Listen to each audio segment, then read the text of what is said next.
Here we are. Hello, guys. How's everybody doing? Um, Hey, Eric everyone.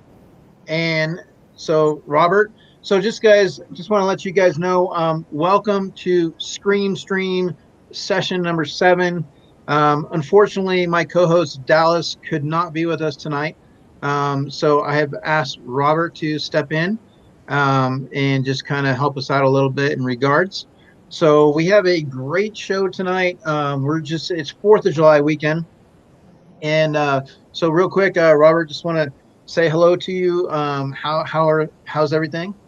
Good, good. Everything's going well. Celebrating. I started my new position on Wednesday at my school, officially assistant principal.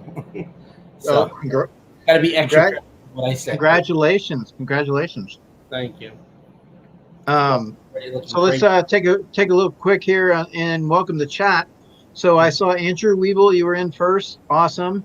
We got Ness, Brittany Nerdy Aqua Frost, Lisa Noble, uh, Christina Payne No Gain. How are you? So hope everybody's doing well on this pre fourth weekend. Now here in my town, they're not going to do any fireworks. So that's just last year they had fireworks, and the thing is there was so many people in town that the Wi-Fi overmaxed, and it just like shut things down. The power went out. Uh, So yeah, so I'm kind of glad that this year that we're not having the fireworks because there's a lot of people out there too. A lot of people just aren't doing what they're supposed to be doing, but it's just really crazy with the crowd and stuff like that. So um, but let me go ahead and just kind of touch bases with you guys. Robert and myself, we're going to kind of go over a couple of movies here tonight.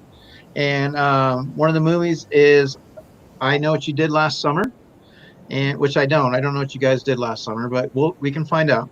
Um, and we have Jaws, and we have The Purge. So we have three movies that pretty much took place in the setting of 4th of July, summer. You have those type of movies. So definitely want to touch bases, and there are three different types of movies. So we will kind of get into that a little bit. Kind of mainstream. How are you? So let me go ahead and just touch with you.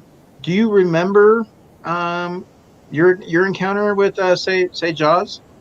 yes, I do.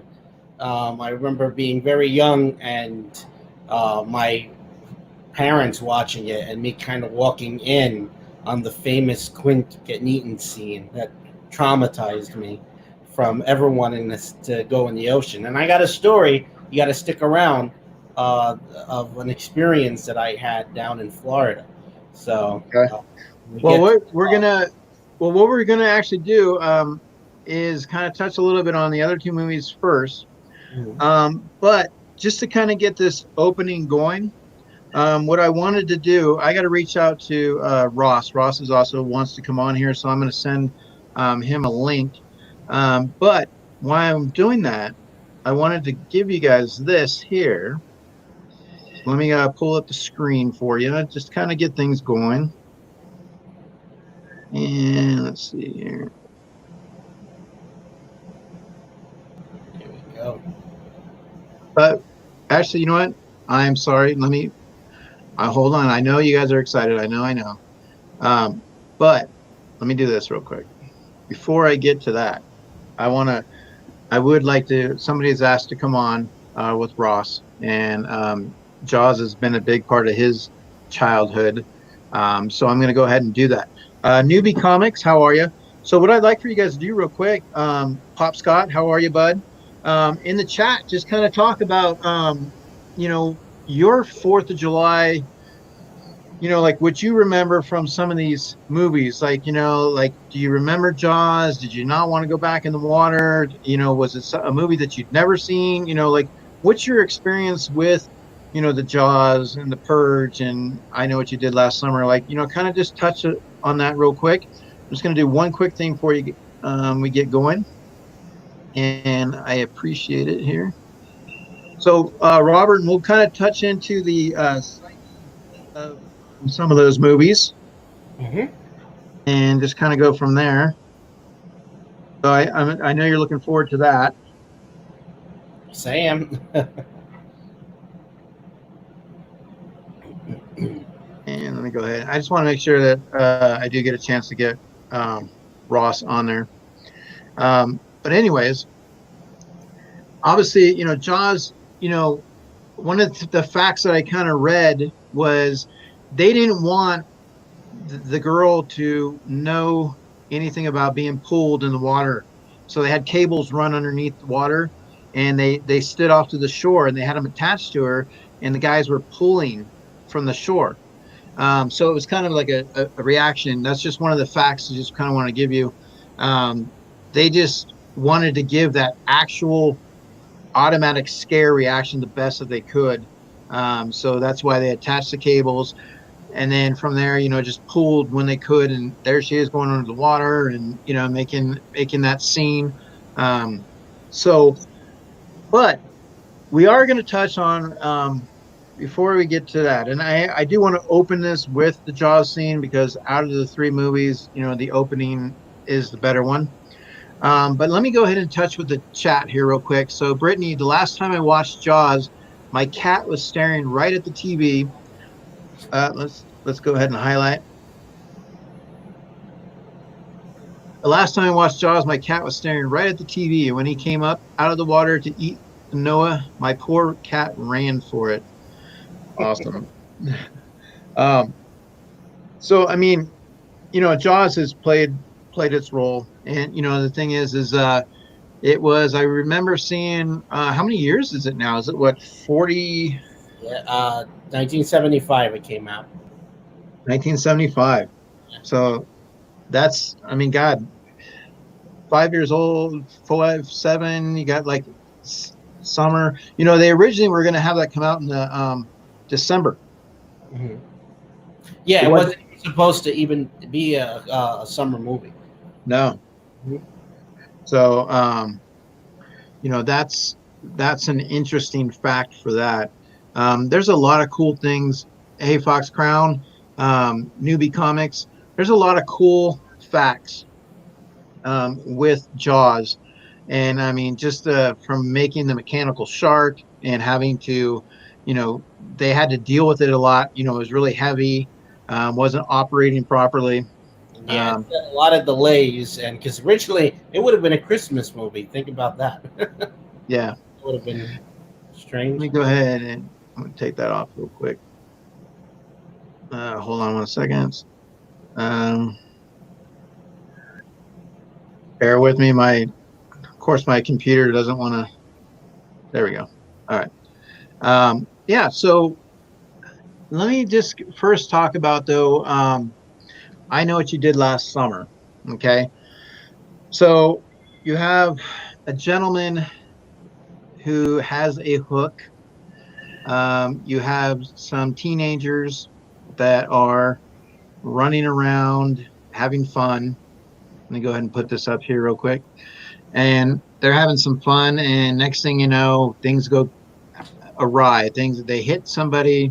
They think he's dead. They put him off to roll him into the water. And then everything goes from there. So the psychological aspects. Now he wants to. Oh, there we go. Let's bring Ross in real quick. Hello, Ross. How are you? How you doing? What's up, guys? Good. One of the things we're just talking about first, Ross, is I know what you did last summer. But since you are here now, I wanted to wait. I was going to do a proper opening, but I decided to wait until you got here. And so let me go ahead and go back to that real quick so we can do that. Just one quick second. So, how are you doing today, Ross? I feel 50 years old. No, I'm kidding. I don't feel any different. No, I'm doing good. Good. This whole week's been really weird at work because they do weird stuff on holidays. So there's been just this huge frenzy, and in my videos I've talked about how the COVID thing is spreading through the jail like wildfire. So everything's weird. Yeah. We don't talk about that. I know that we're talking about this stream, but you asked me, so I'm letting you know things are weird in my world right now. No, Well, I wanted to go ahead and, like I said, I wanted to get this stream going. So I wanted to do it properly, but I wanted to wait until you were here. All right. So obviously, with Jaws, it was such an impactful scene.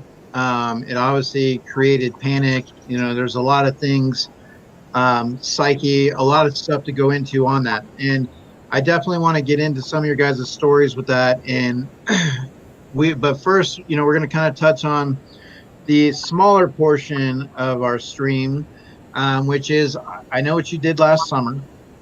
Now, are you familiar with that movie at all, Ross? I Know What You Did Last Summer. Yeah. And and like I said, it's one of those campy movies. Some popular actors, actresses at the time. Like I said, they made what, two of them. It was not a necessarily bad movie, but definitely like not on my total list of my favorite horror movies. However, one of the things we just kind of wanted to touch on was the psyche of that film a little bit, Robert. How obviously they kill the guy, supposedly they think he's dead, then he goes into the water, they go on with their lives, and then next thing you know, they start getting these notes. I know what you did last summer. The psychological aspect begins. So what's going on there? Well, definitely it starts with guilt. When you have teenagers that are drunk driving, that are being careless and being teenagers. Not, teenagers' brains aren't really fully formed yet. They're still developing. So not making all these dumb decisions that they were doing, and careless decisions in their excitement over the 4th of July celebrations. They then inadvertently kill a man, all right, and then decide. If you notice that the personalities are all different, and it's interesting when they're trying to contemplate what to do with the body, or what to do with. You get real character development in those stories with the different characters who I have them listed here. Just because I want to say the characters' names correctly. But we're introduced to it's Julie, Helen, Barry, Ray, Elsa, and these characters are all trying to figure out what are they going to do with it. And if you listen to their suggestions, it reveals something about their personality. And then if you relate to their kills, it's interesting to see how that revenge plot comes in from the killer who didn't necessarily die. So psychologically, you get that basic. It's obviously the revenge from the killer and guilt and the consequences of that guilt. Oh, look who's here! Hey, Dallas. Wait. Oh, hey, what's up? Taking a What's break. up, guys? I just want to come on, say hi, good luck tonight, have fun tonight, enjoy it. Ross, nice to see you on a horror stream tonight. Thanks, buddy. I mean, you're here. You might as well Yep. stay. Jeez Louise. No, I'm gonna go to sleep. Yeah, he's had some. You've been moving, right? You've had some things moving around, and that's been catching up to you a little bit. Yep. All right. So Well, have fun tonight, guys. We'll meet- All right. the door's always unlocked if you want to come in, Dallas.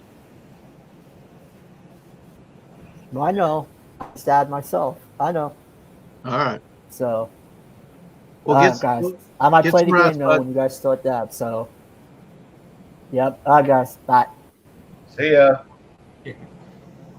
So it's interesting to see how the personalities pan out and how they each deal with the guilt that they have to live with. Some get over it, some don't get over it.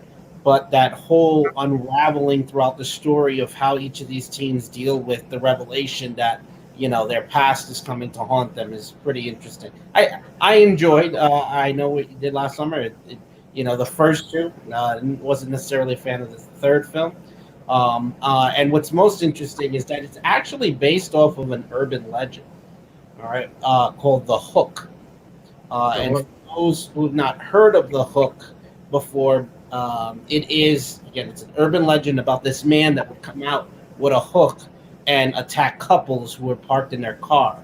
And it pretty much, they think that it came around the 1950s. It was that this urban legend started kind of getting out there. It was actually printed in an old advice column from the 1960s that reinforced and reignited the story of it.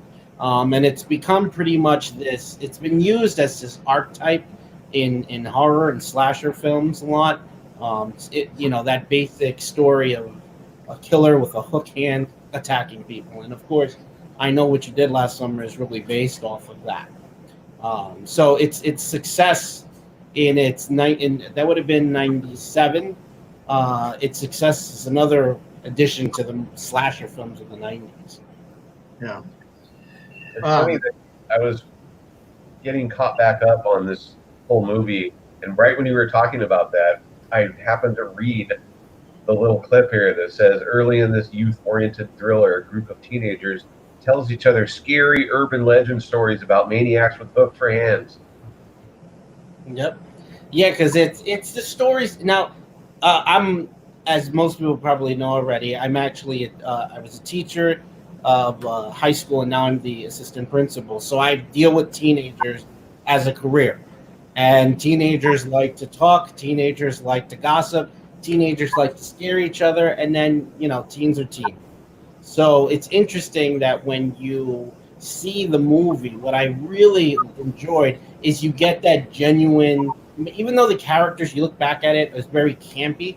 It's almost kind of like, we look at it, we laugh now, like, wow, it's maybe a little cringy for some compared to horror movies today. But for its time, it really brought out the direction that teenagers would have probably, things that they genuinely would have done and talked about in the film. It was genuine. Yes.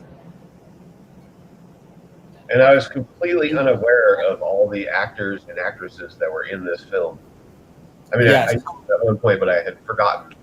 Yeah, and then I remember being a teenager and us telling similar stories of the movie. I remember the movie Urban Legends itself. All right, and the stories of somebody taking a piece of your body and selling it on a black market, waking up in ice. The kid, taking the kidneys. Teenagers like to scare each other. Teenagers like to try to embellish things. It's just it's part of the nature of them growing up and developing. So seeing the genuine relationship and chemistry between these characters dealing with the situation before the situation and then after the situation, and seeing how things develop is really interesting.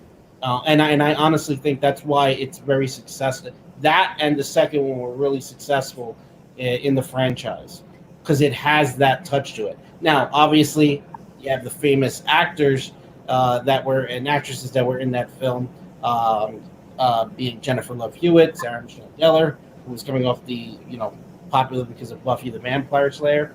But seeing them genuinely show that the cliche, in a way, personality of the princess, the jock, the nerd, the virgin, like all of that you see in the dynamics, the whole basic formula. One of the things that's in a formula of a horror film. Yeah. And I mean, and then you get, so it's revenge. You have the guy sending the notes. I know it. So I know what you did last summer. So where is the psychological coming into that? Instead of just going straight for the kill, he's setting it up. He's giving, them a little bit of, what's going on here? Like, well, who is this? Building that up. Yeah, I mean, it's the messing with them and almost torturing them in a sense, reigniting that. They obviously had it. It's a year that passes after the incident, and some of them manage the guilt in different ways.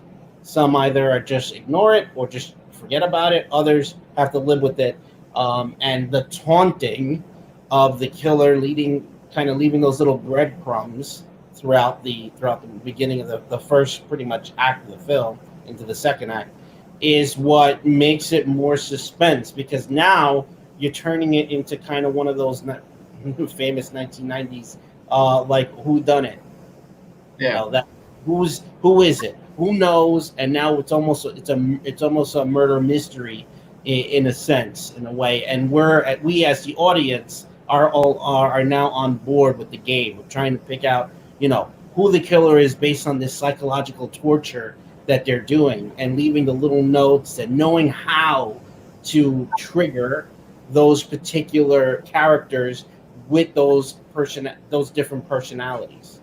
Yeah. And I mean, what do you feel behind the hook? You know, like what? I mean, he's a fisherman. You know, obviously, you know, like using the hook as your primary in throughout this movie. I will say, and I probably get a little too deep with this part, so I would love to see everyone's reaction. If you think that I'm BSing, go ahead. But I think what's interesting is the dumping of the body into the murky waters. Now, water in film represents obscurity and mystery. That is a very big thing in film, especially that comes back from the 1940s film noir genre, with the mysteries, the corrupt police officers, and all. These characters are doing something that they never had to do. They go to dump a body into the ocean. They don't know if this guy's alive or not. Turns out he really is. When they dump into the ocean, they think that's it. We don't see it, out of sight, out of mind. It's over. However, that connection of the ocean, what do we think about? We think of, the fishermen. We think of the hook. It's a different type of killing instrument than we've seen in previous films. You have Freddy's glove, you have Jason's machete, you got the kitchen knife from Myers, you get the chainsaw from Texas Chainsaw Massacre, and now a hook is kind of remember the 90s was kind of a rebirth of horror, of a new type of horror, and the hook would symbolize something completely new that literally hooks us into the film. Now, did they really? Do you remember? I'm trying to remember if they touched on how he got out. Like if they ever, like, if that was ever revealed. Because I mean, my assumption is he had the hook on him.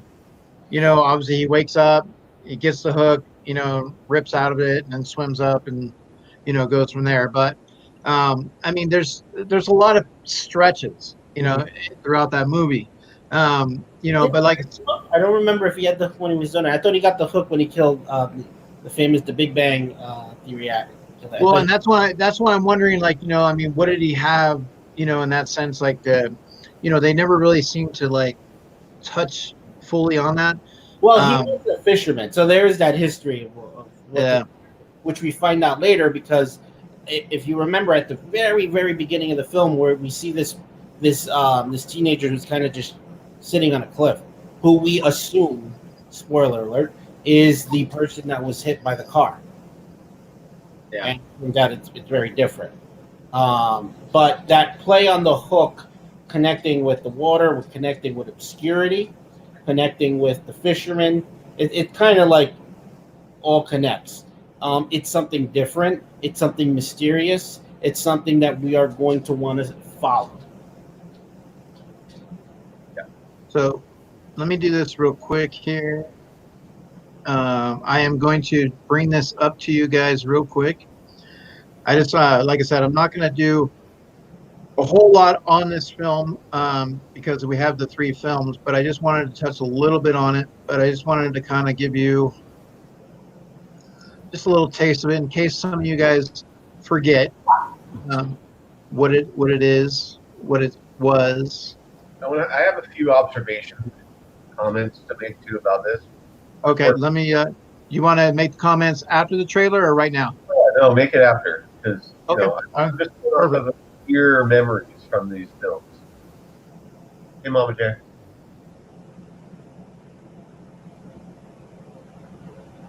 Do you have the audio on? So the audio is not on there, is there? Huh? That's all right. Let me get it for you guys. Hold on, because that's the one little part that I always forget to hook on there. You get that hook? Got it. So let me do this for you. Let me go ahead and. While you do that, I'll share a story with that. When I was little, um, this movie and Scream, around that time that they came out, I was a teenager, so I was going around. I remember my friends on my block, and you can. I wish LBD was here. He could tell you.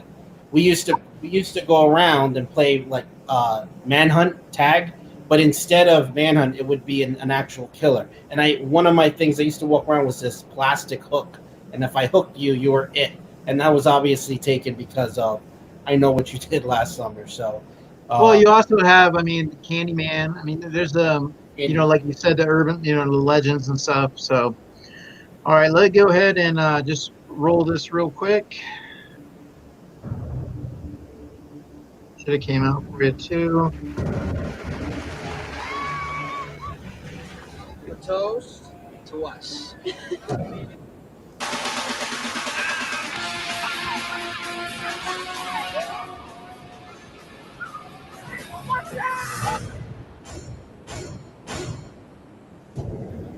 I don't know.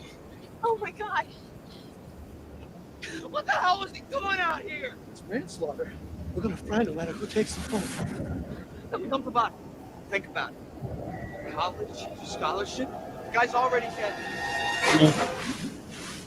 Right here now we take this to our grave.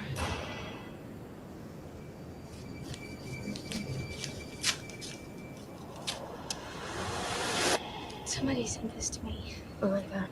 Come on, Julie. How do you know this is even late? You did a lot of things last summer. Yeah, well, only one murder comes to mind. We didn't murder anyone. But what if he didn't die? Hello? What if he's still alive?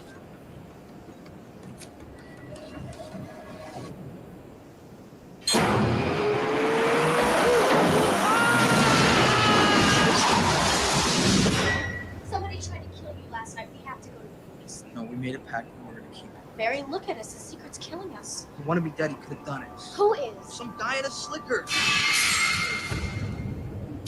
It's July 4th. This is his day. Whatever he has planned is going to happen today unless we stop him.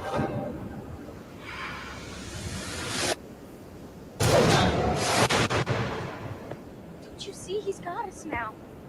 This is exactly what he wants. He's just out there and he's watching us and waiting.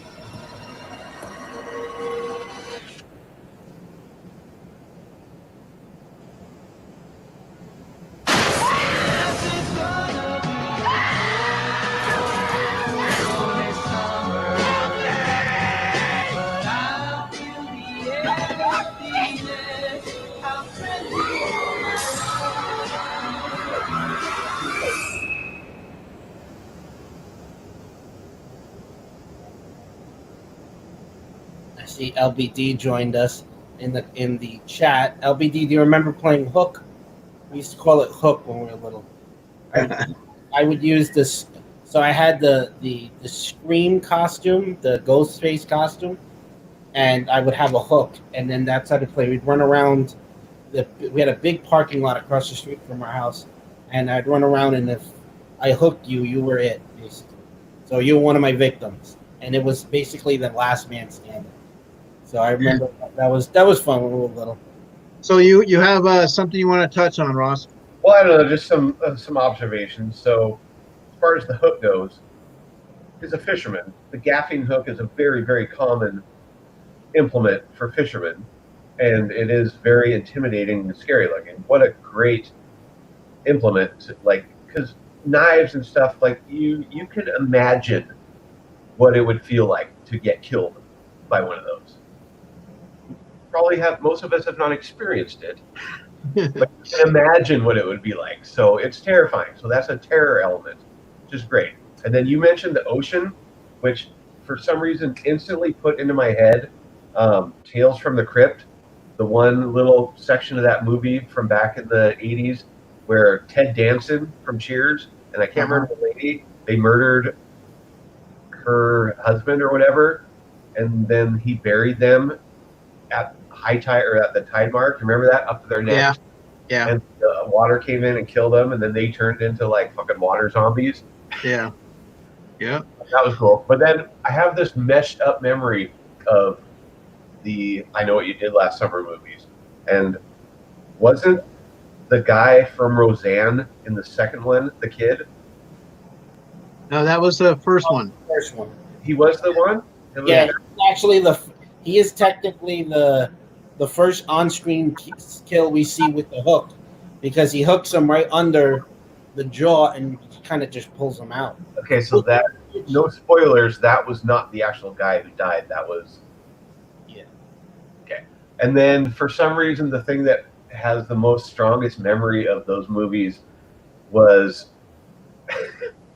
her singing the "I Will Survive" karaoke song. Was that in the first one or the second one?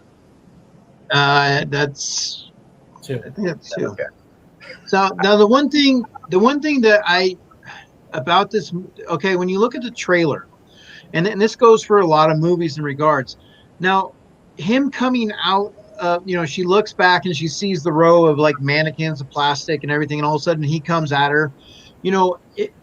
I always feel like that's giving too much away. Like that's something that would be great in the actual movie. Like you're already almost expecting it, or is it just something that's not going to be in the movie? It's just made for the trailer. And I know sometimes they do that, but to me, it's like, okay, if you show a kill in a trailer on screen, it's just taking away from the movie. And I think when you go to the movies, you should be able to see, everything happen, unfold in the movie. I mean, the trailer is just a little bit just to kind of wet the taste a little bit, that's the hard part.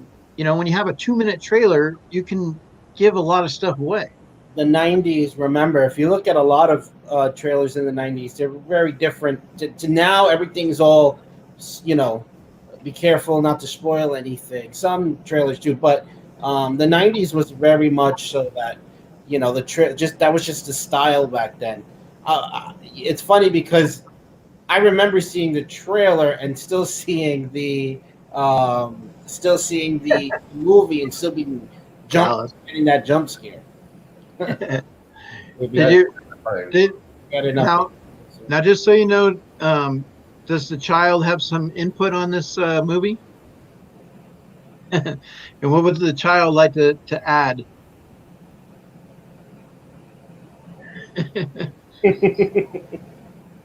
Because does the child get scared when he sees those movies? No, the child points out where the people are in the movie. Now, so since you're home, obviously, I mean, is this a movie that you remember? What can you tell us a little bit about, this movie for you? I noted you last summer. This is the actual first horror movie I saw in theaters. Okay. Yeah. So what was the impact in the movie theaters for you on this? I mean, I had my first girl crush because of it. What, Sarah Michelle Gellar? Jennifer Love Hewitt? No, Sarah Michelle Gellar. Oh. That was pre-Buffy, guys. She wasn't Buffy yet. That was a year before she became Buffy. Nice. So it was a tough call for me because Sarah Michelle Gellar, kind of the whole package, but Hewitt. I was in love with Hewitt then. Yeah. But to be fair, I mean, you know what I'm saying. I mean, what's his name? Ryan Felipe Felipe ain't bad looking either, so. No, well, they Freddie Prinze Jr. Yeah. Well, and then obviously they went on to do some Scooby Doo. Hey, KNL, how are you, bud? Okay, so real quick, I have like a little trivia just for this movie. It's like a 10-question trivia, nothing too extreme, nothing too hard. Like I said, remember, guys, if you guys win, you go on the wheel. End of the month, we're gonna do that. But it's just a 10-question, just to kind of get it going. So I'm gonna go ahead and pull this up real quick. Anything that you guys want to add in relation to this, feel free. Okay. Just so you guys know, you're all losing tonight because I'm playing these quizzes because I didn't make them. So I'm playing.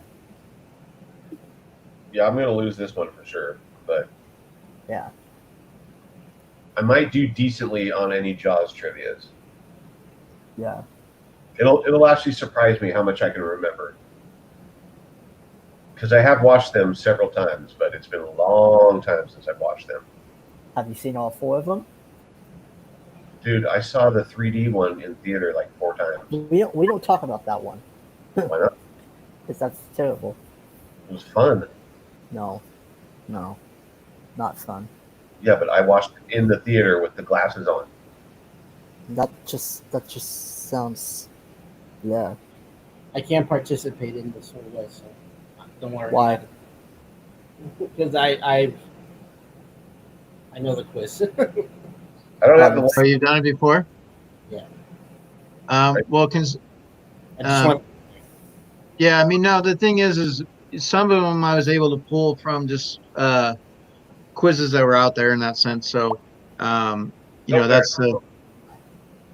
But so like I said, you have joinmyquiz.com 035-615, and it doesn't matter if you come in first or last. It's just everybody hanging out, having a good time. Definitely K&L, we're going to have a Jaws trivia, so we'll see how you guys do with that one. We'll see how your knowledge gets tested. But definitely, like I said, we'll get into a little bit of the Jaws part of it after this, and just kind of go over that first half of it and kind of go from there. Now, I know what you did last summer. I mean, like I said, when you look at that movie, is this a movie that you could remake, bring back, add to it? Maybe, is it reimagined? Is it something that you would want to see in that sense in this day and age? Nope. No, I don't think they need to remake it. Yeah. So you don't think anything you could do different with it? No, because I mean, It was fine. it didn't make the kind of money to warrant like, oh, we're gonna remake it or we're gonna have another sequel when there's already been 2 sequels. So Well, there's a lot. Yeah, I mean, there's a lot of movies out there, that are just made to be made. But I mean, whether or not they get the money, sometimes they get more money overseas, which keeps things going. Sometimes it's straight to, when it goes to video, it makes a lot of money. I think So there's, it's too straightforward, too cliche-ish of a horror movie to remake. I think it was fitting for the 90s. Yeah. And unexpected. This is pre 9/11, pre everybody has a cell phone, and it just worked for that year that it came, that decade. right. As if you the thing is we've all been in areas where our phones don't work. yeah, Yeah. you'd have to. They'd have to do some like. I can see them doing if they were to remake it. It would have more elements of part 2 in like on some sort of like Right. island. Yeah. But those have been done. Yeah, but it's been done exactly. So who would want to? It becomes really. It gets very difficult. See, I think that they could remake a new version of Scream. Yes, Definitely. They're not doing a remake. They're going to do the final movie. So they've already said that. Well, I mean, yeah, not necessarily a remake, but just like a new extension of it. So I'm going to go to 8:15, guys. I'm going to start this at 8:15, so 2 more minutes. I'm going to go ahead and start that. And like I said, it's just a 10 question in regards. Now, did you like the second one or the first one? I like the second one better. Second one was I think had more interesting kills, and I think the story of them being on that island and some of the characters you introduced, I think the kills were a lot more interesting than in that. I think that's the only reason why part 2 has a better kill count. And then you still got more Jennifer Love Hewitt. So. Yeah. However, the only thing I don't like in part 2 is when she attempts to redo her little "What are you waiting for?" from part 1, because that's famous for part 1, and then they try to just recycle that, and it doesn't work for me on 2. Yeah. All right. So we'll get, like I said, we'll get this quiz going, and like I said, you have some fun with it. It's 10 questions. You never know. Like I said, Dallas is already claiming top spot. So we shall see. But I'm going to go ahead and run this here in 30 seconds. So just letting you guys know. So I know what you did last summer. Well, I was camping. Last summer I wasn't stuck in the house. There you go. Yeah, that's something. I was camping. I was at the beach, golf tournaments, having fun. I was in Florida. I can't imagine myself in Florida for a long time. Oh, All right, someone so else popped in. Yep. Okay, so here we go. We're about to start it. So if you're going to get in there, get in there. I'm going to give you a countdown of 10, 9, 8, 7, 6, 5, 4, 3, 2, 1. All right, and here we go. 5, 4, 3, 2, quick. And then we got another countdown.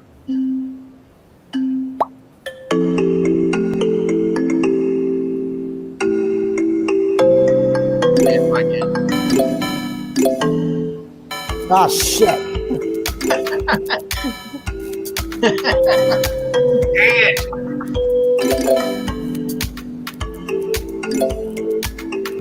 Oh, Divine's coming for you, Dallas.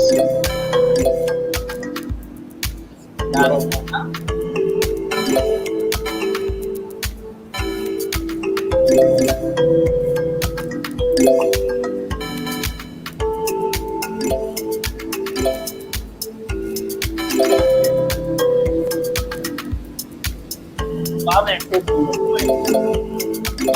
just to add on to the thing, and also the thing about the book is that the whole story of the whole like line of the book making it more gruesome in terms of harder to get out of your caught. You know, if someone stabs you or whatever, that a hook's almost even more torturous. That's why I think the only other movie that I really remember a hook from was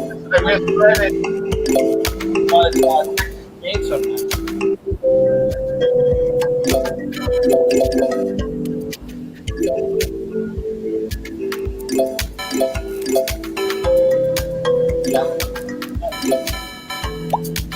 Oh, got it.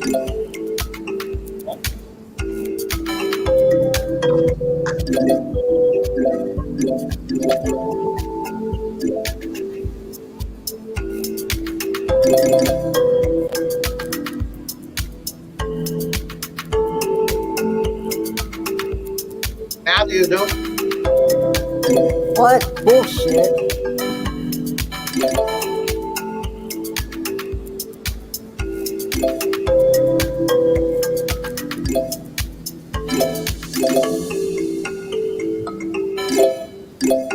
Are you not done yet? Right. Can someone post the URL?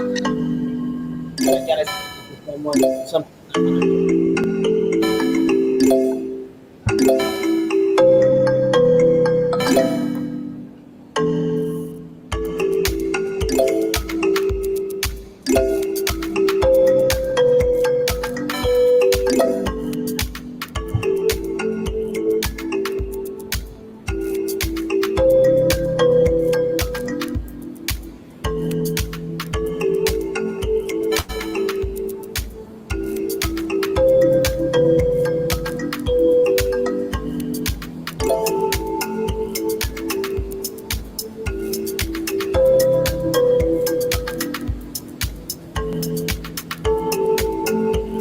Is everyone done yet? Eric? No, not yet. Oh, got one more.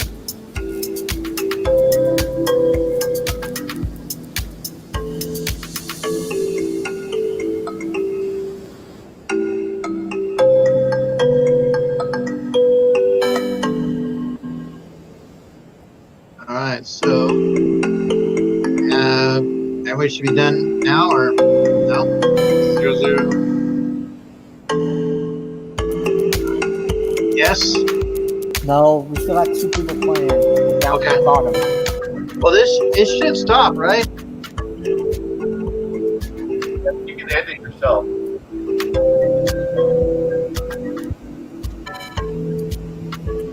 I mean, no one's gonna top me, so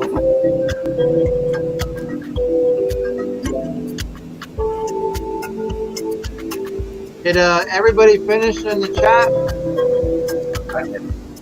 Because I know somebody joined late. yeah, Matthew Calley did. He joined late. Oh, okay. I didn't know that you could join late. I wasn't sure. Yeah, you can. Okay.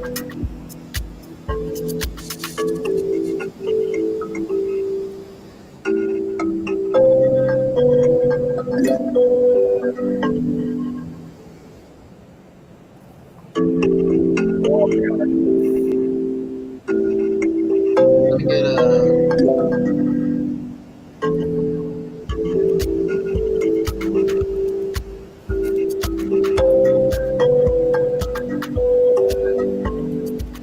Dallas, What? I was making you a little nervous at first. No, no, Yeah. not really. I heard you. You're like, what Ross? What the? All right, so is he still going? I don't know. You guys scroll down to look. Yeah, he's almost done. Matthew's almost done. Okay, MC, right? Yeah. Yeah, he's done. All right. Ending.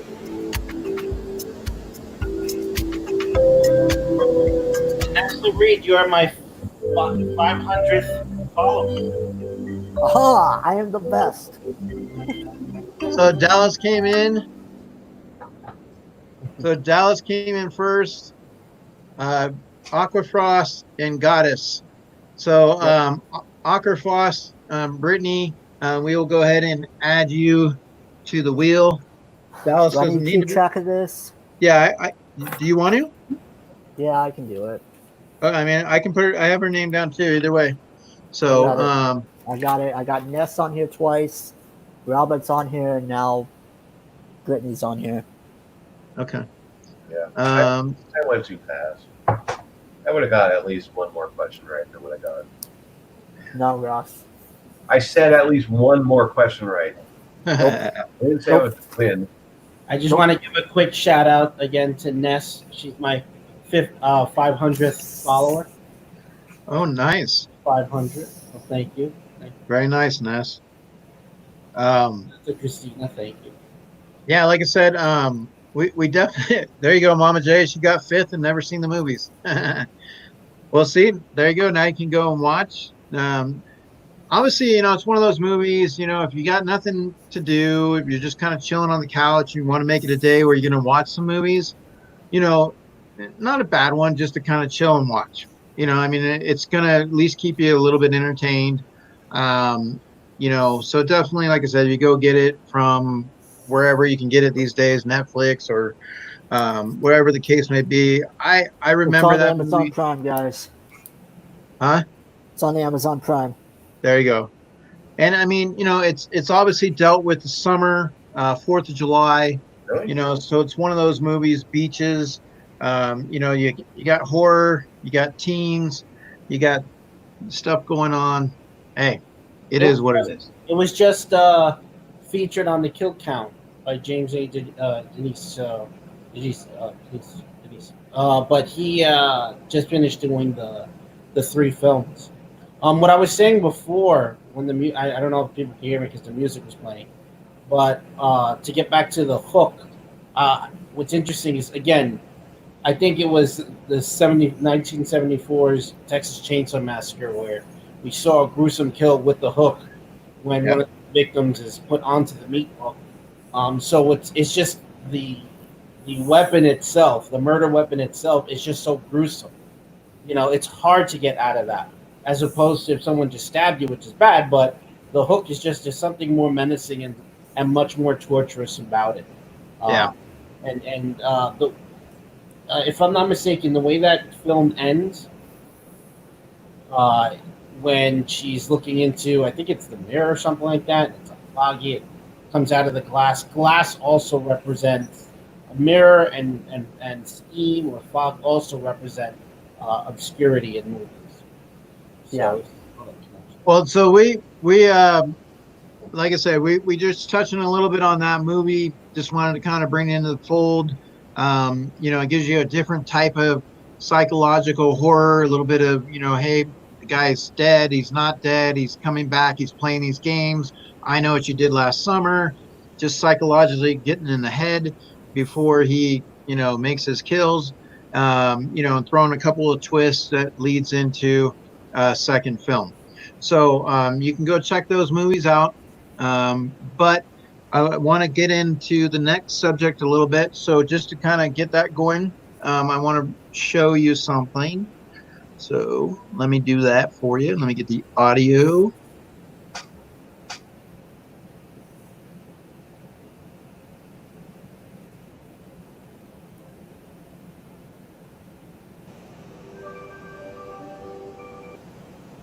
All right.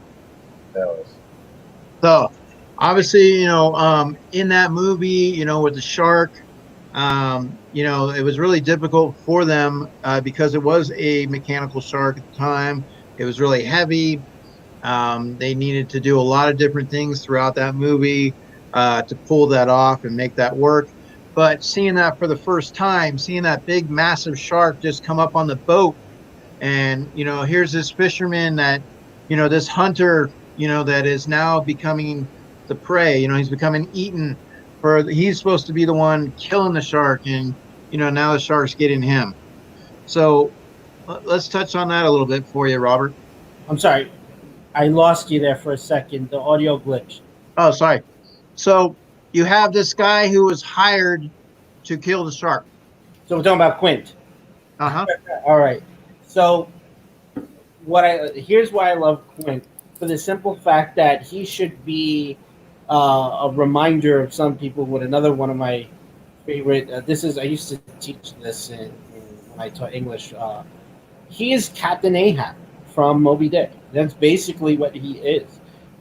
He has this crazy obsession with trying to pursue and capture and kill this shark, the same way Captain Ahab was in pursuit of Moby Dick. Now, touch on that real quick. They were going to play bits and pieces of that in the movie, but it got stopped because somebody owned the rights to it. Gregory Peck, who was in the Moby Dick film, who played Captain Ahab in that film, he had owned the license at the time, and they couldn't get it. And initially, in the first one of the earlier scripts, Quint was supposed to die by being dragged the same way he was a harpoon rope was supposed to drag him underwater. So his obsession and his craziness of wanting to go for the shark, even that opening, the monologue of when he's introduced and when he's having that conversation with the other characters, makes it very interesting. If you could pull up that monologue, it would be great. But the other thing with him is there's like subtle hints as to what his character, like how serious his character, has this obsession with it. Even most people don't think of this, but the name of his boat is the Orca. That could be a question on the quiz. it probably is. It's a type of whale, and what is whales are enemies of, like, whales attack great white sharks. Well, they also had a movie, Orca, that was out about the killer whale that was hunting down a certain fisherman, a certain hunter that ended up killing its baby. So, I mean, that was a good movie back in the 70s, I believe it was. But one of the things before, I mean, like I said, I want to make sure that we touch here and there. But obviously he was a big part of that, film, brought in. And one of the facts that they had was when they came to film that movie, when he arrived on set, the house that he was in got shot at. Like, I guess the person that shot thought it was empty or whatever. And so it was like, hey, here we are to film, and then that very first night, they're shooting at you. So it's it was one of the things that I had read about. So, but and there was a lot of interesting facts, why they were filming that movie. That was pretty cool. Yeah, they shot So it in Martha's Vineyard, most of it in yes, they had to shoot in Martha's Vineyard, and then they also had to do some things to bring that live shark, to them as well. That's his name. Bruce was the name of the shark that they called him. What's that? They nicknamed the shark Bruce. Yeah, and but Robert wants to give you guys everything. Oh, I didn't know. I don't know. Let's switch gears here for a little bit. So Ross has asked to come on tonight because of Jaws.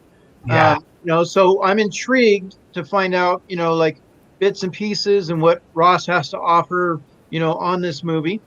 So Ross, do you want me to put you big screen, or do you want to stay? No. Okay. I'm not showing anything. I'm just talking. Okay. Well, we can put you big screen. I can do that too. That's not necessary. So when Ross, when Jaws came out, where were you? How did it impact you? Take it away. So you and I are the same age. We were both born. Well, I'm 25 times 2, but I'm. So I was born in 1970. So I was 5 years old when the movie came out. My grandparents owned a beach cabin on the Puget Sound here in Washington. So big, huge Puget Sound. It's a big bay. And we would get to spend a couple weeks out of the summer out there every year. So that movie came out when I was 5. And I don't remember if I watched it when it came out, or I remember watching it. And I had to have been old enough to swim. But I remember not swimming for 2 years. I would not go into the Puget Sound for 2 years because I thought for sure a shark was going to come up and kill me. In my little kid's mind, I knew I was going to die if I went into the water. Well, and that was a lot of psychological fear that got put into a lot of people.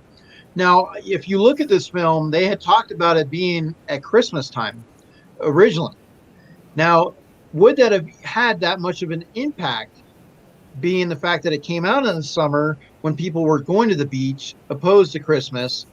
Would it create that same type of impact psychologically? I think it depends on the person's age. Like I said, I would not go swimming for 2 years. Not even in the shallow end, you wanted nothing to do with it, huh? I didn't even want to put my foot in the water. Wasn't there a scene where the shark came up to the shore? There's a couple of in I think it's in one of the films, the third one or maybe the second one. Trying to think offhand. Like I said, with those movies, and when you look at sharks, they've said too that sharks have been known to attack in shallow end, but sharks don't necessarily smell blood and just want to go get humans. I mean, they've talked about that a lot, that shark attacks are rare, blah blah blah.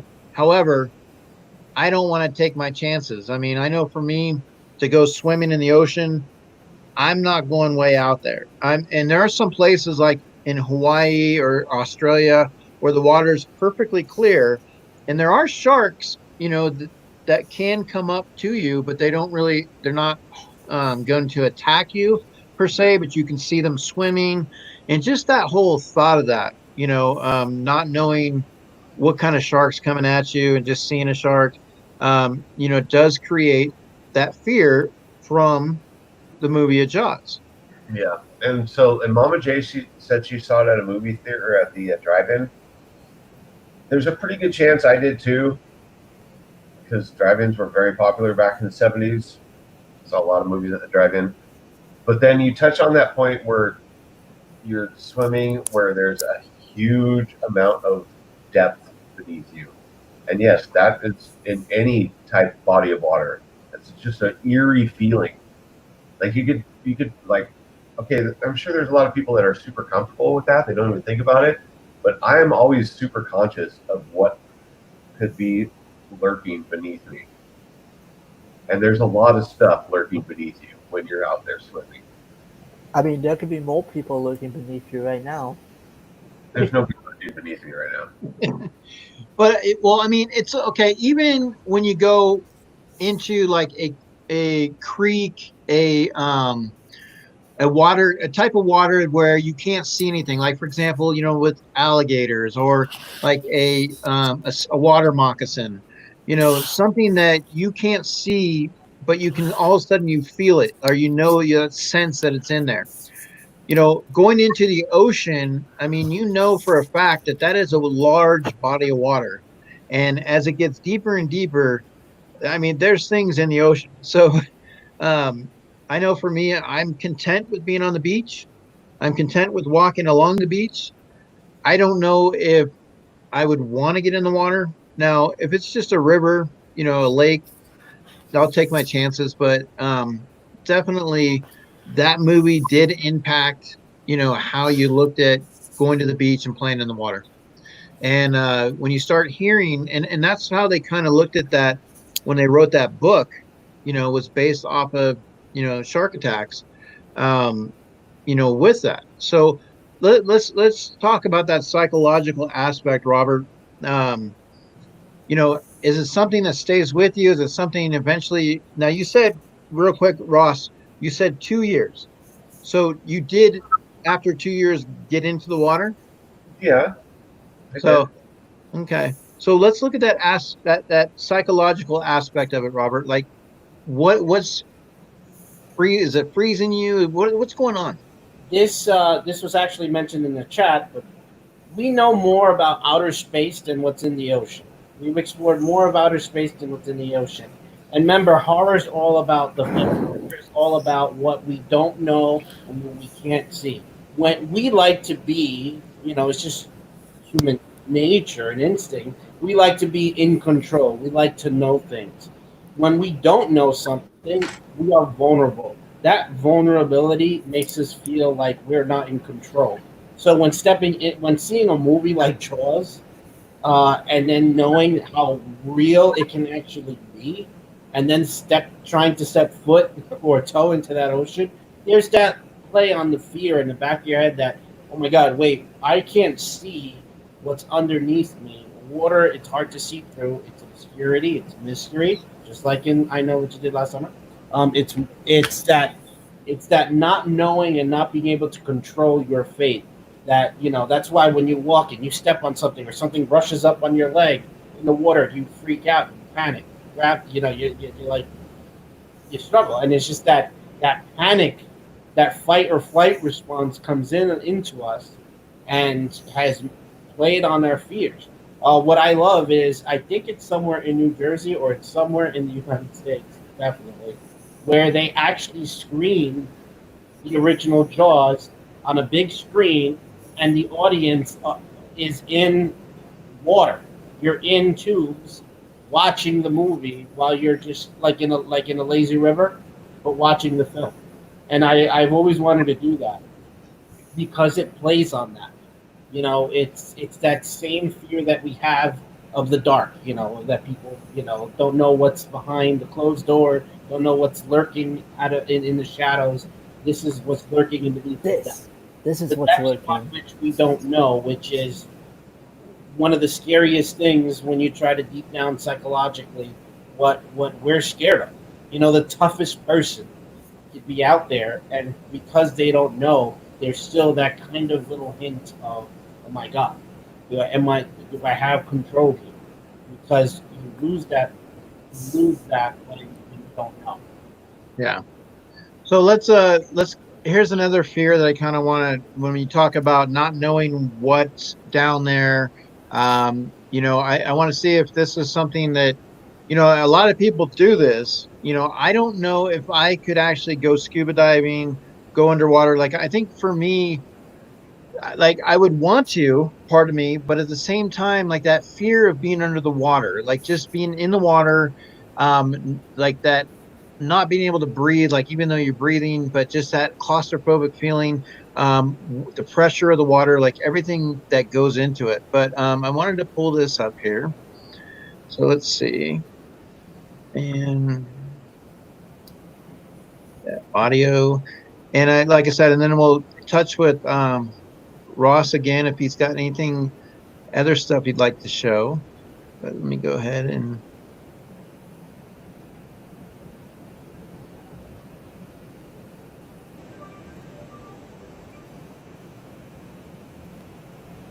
All right.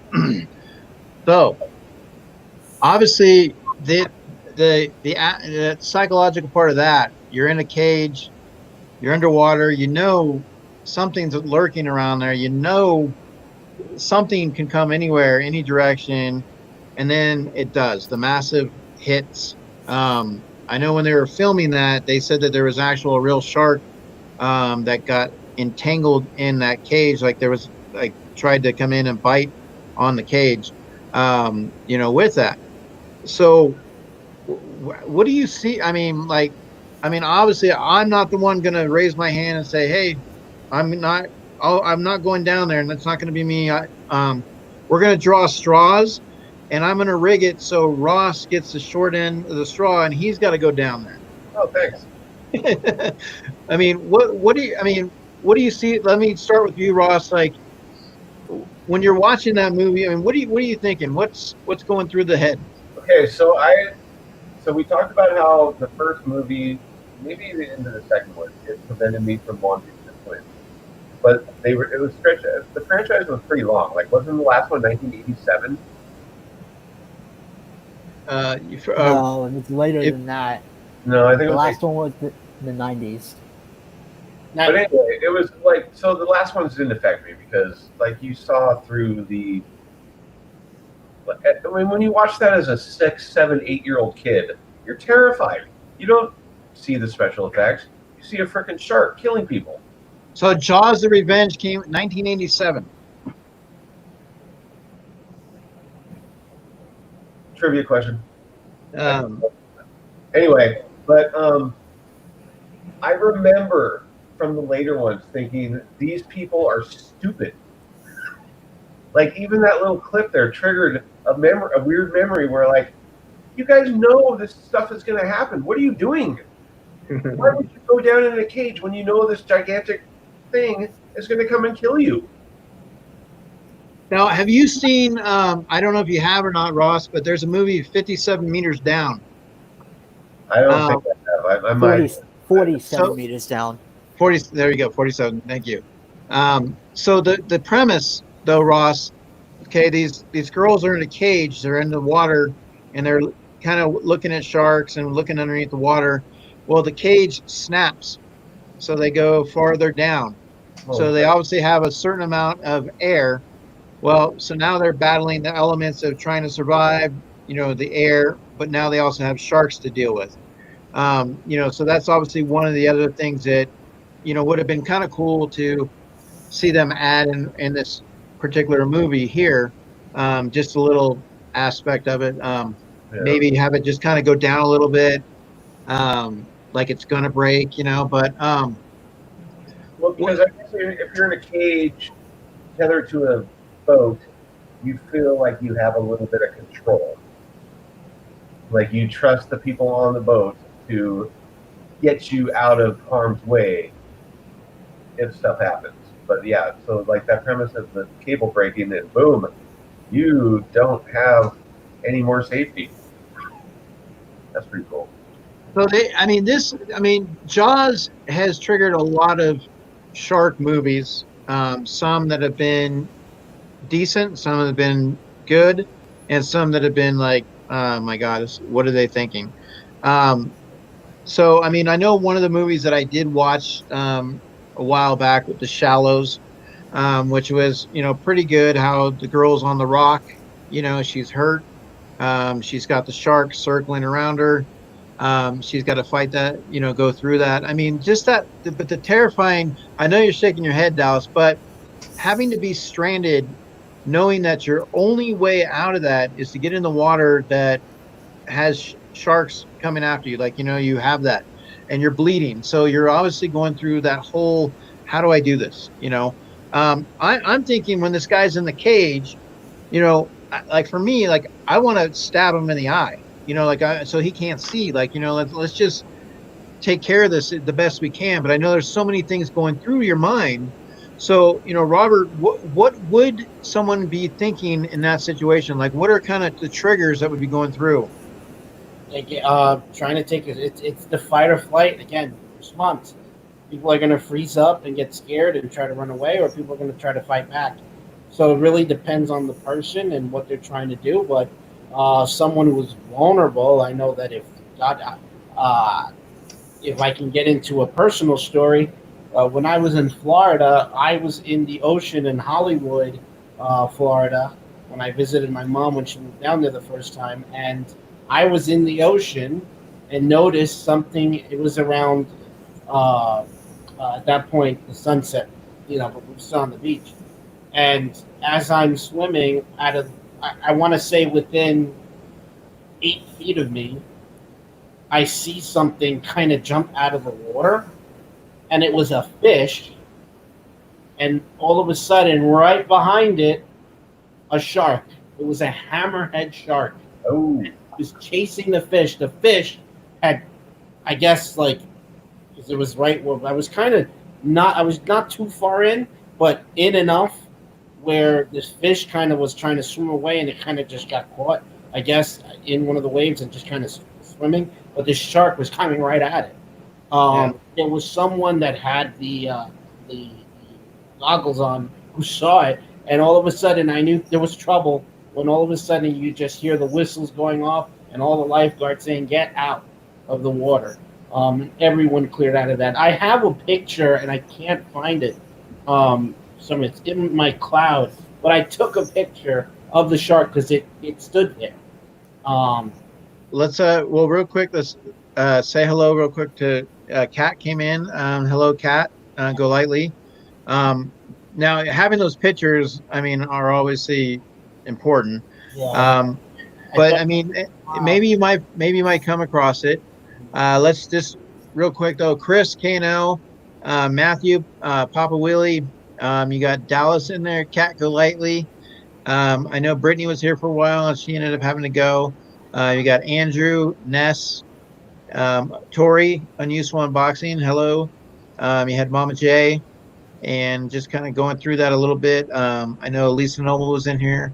Um, Definitely, like, I mean, sharks, and they always say, shark attacks are rare. They always say, I mean, you hear them, but when you're hearing them at the time, it's like even though it's right there, all of a sudden, it's something that, they say, well, this doesn't happen all the time. Like there's other things that you run into. I personally, I don't want to be deep in the water. Like I knowing that sharks are out there, You're in. that added fear, it now if I get in a submarine and I'm going down and I'm checking things out, I might take my chances with that. But you've also had, a variety of movies like The Meg, where you're dealing with megalodons. Um, what's your thoughts on, the super shark? Megalodon. Well, we know Megalodon was real with the fossils, and also the fact that a movie like that came out has to obviously up the ante, right?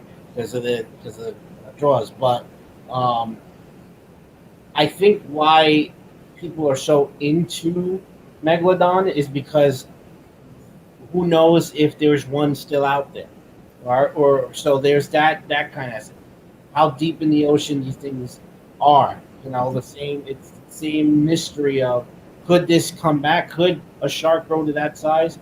Maybe not to the extremity that it was in that movie, but I just think it plays on that fear. Because guys, remember that your imagination is what is makes it even more terrifying.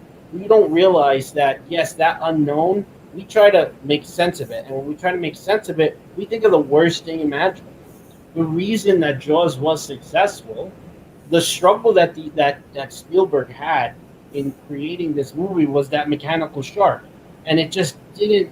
it just when they edit that movie in the first cut, it was laughable. But the play on the fear of showing less is more. Less Yeah. is more terrifying because we don't see the whole thing. Your mind projects what it. Yeah, and I mean the shark was not even in the opening scene. The shark you don't see a whole lot of, and until a certain amount of the time into the movie. But definitely, with sharks, it's that added fear. I mean, even though they're not necessarily someone like they're not like okay they're going after humans like they just love human food. Obviously a lot of times they think you're a seal, they see the movement, you're putting yourself in their backyard. So it's not like they just circle around the beaches waiting for humans to get in the water. And um, the other thing is, I see the comment that they don't go that deep, but people. That's the thing. People don't know that. Not everyone is knowledgeable of that, and that's what makes it scarier. Is people just project the worst. They think it's out there, not knowing. They don't know for sure, and also misinformation of seeing movies and remembering that. How many people wanted to go near a storm drain or get next to one of your drains after you saw the movie It? The first time, even in the 90s. Back then, 1975, this whole fear and this play on not knowing left a really big psychological impact on people who were enjoying the beaches during the summer. And and also it's perspective. If you look back at successful movies like The Creature from the Black Lagoon or Godzilla, the original Gojira, and you get that sense of this could really possibly happen. It could be out there. It's filmed that way that it can happen, and that's what Spielberg's approach was to this. Not well, knowing and seeing something that could really happen played on that fear. yeah. So what I'd like to do before we continue a little bit more into this, one of the things that I've kind of am trying to work on is a subject called Scareagories. Okay, so Scareagories, this is the way it's going to work, chat. You have an opportunity to win a couple small things, not anything huge, but hey, it's all in fun. So what I'd like to do is, how many do we have in the chat right now? Dallas, do you see? We have 23. Perfect. So what I'd want Dallas to do is Dallas is going to pick a number between 1 and 30. He's going to write it down and then he's going to show it to you when we ask for it. So what I want the chat to do, and don't bombard it with tons of numbers. You only need to put one entry. So not yet, not till I give you the start line. You're going to put a number in. When you put that number in, and if you correctly get it, we're going to go up here to, let me go ahead and show you the screen. I don't need to.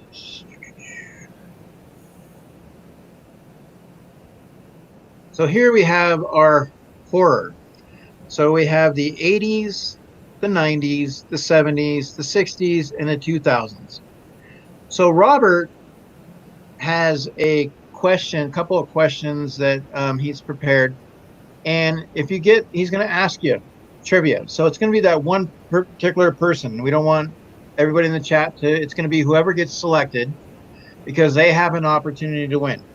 So I know you guys want to be able to chime in there and you might know the answer, but I want to give the person an opportunity. Okay. So Dallas, you're going to go ahead and write your number down. You have that, sir? Yep. All right. So I'm going to go ahead and give a starting line in the chat. And when you give the starting line, we are going to go ahead and see who's close to the number or if they've got the number correctly. Okay. So let me go ahead and take care of that real quick.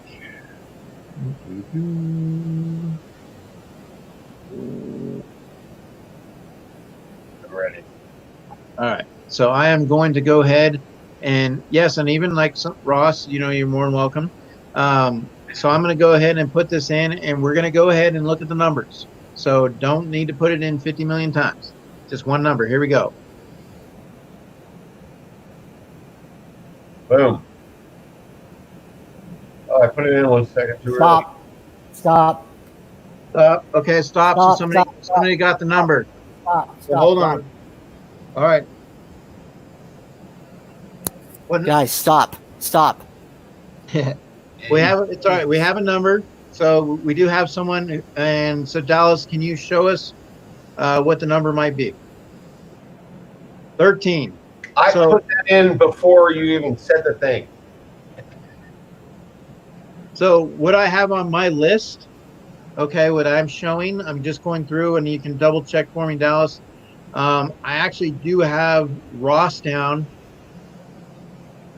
as first coming in at 13, and then after that was Mama J and Divine Pops. Is that what you have? Yes, I have Ross, then Mama J, then Divine, then next person was Matthew, then Ross put 13 again. Even though we said only once, Ross. And then Ness said it, and then Lisa said it. So I wonder if do people happen to know your number there, Dallas? apparently someone knows me well enough. So now here's what we're going to do. So Robert, you're ready to go. Mm-hmm. So I'm going to go ahead and give this a spin. And what I'm going to do is I'm going to go ahead and shuffle it. So I am going to shuffle it. Let's see, Matthew, and it's not going to be 100. Matthew, give me a number to shuffle it. Well, Matthew, maybe I'm an easy person. So there. Give me a number, Matthew. Let's see if he's responding. What number do you got, Matthew? 10 seconds, Matthew. I'm gonna shuffle. 7. I'm gonna shuffle it. He gave me 7. Okay, 7. perfect. Yeah. All right.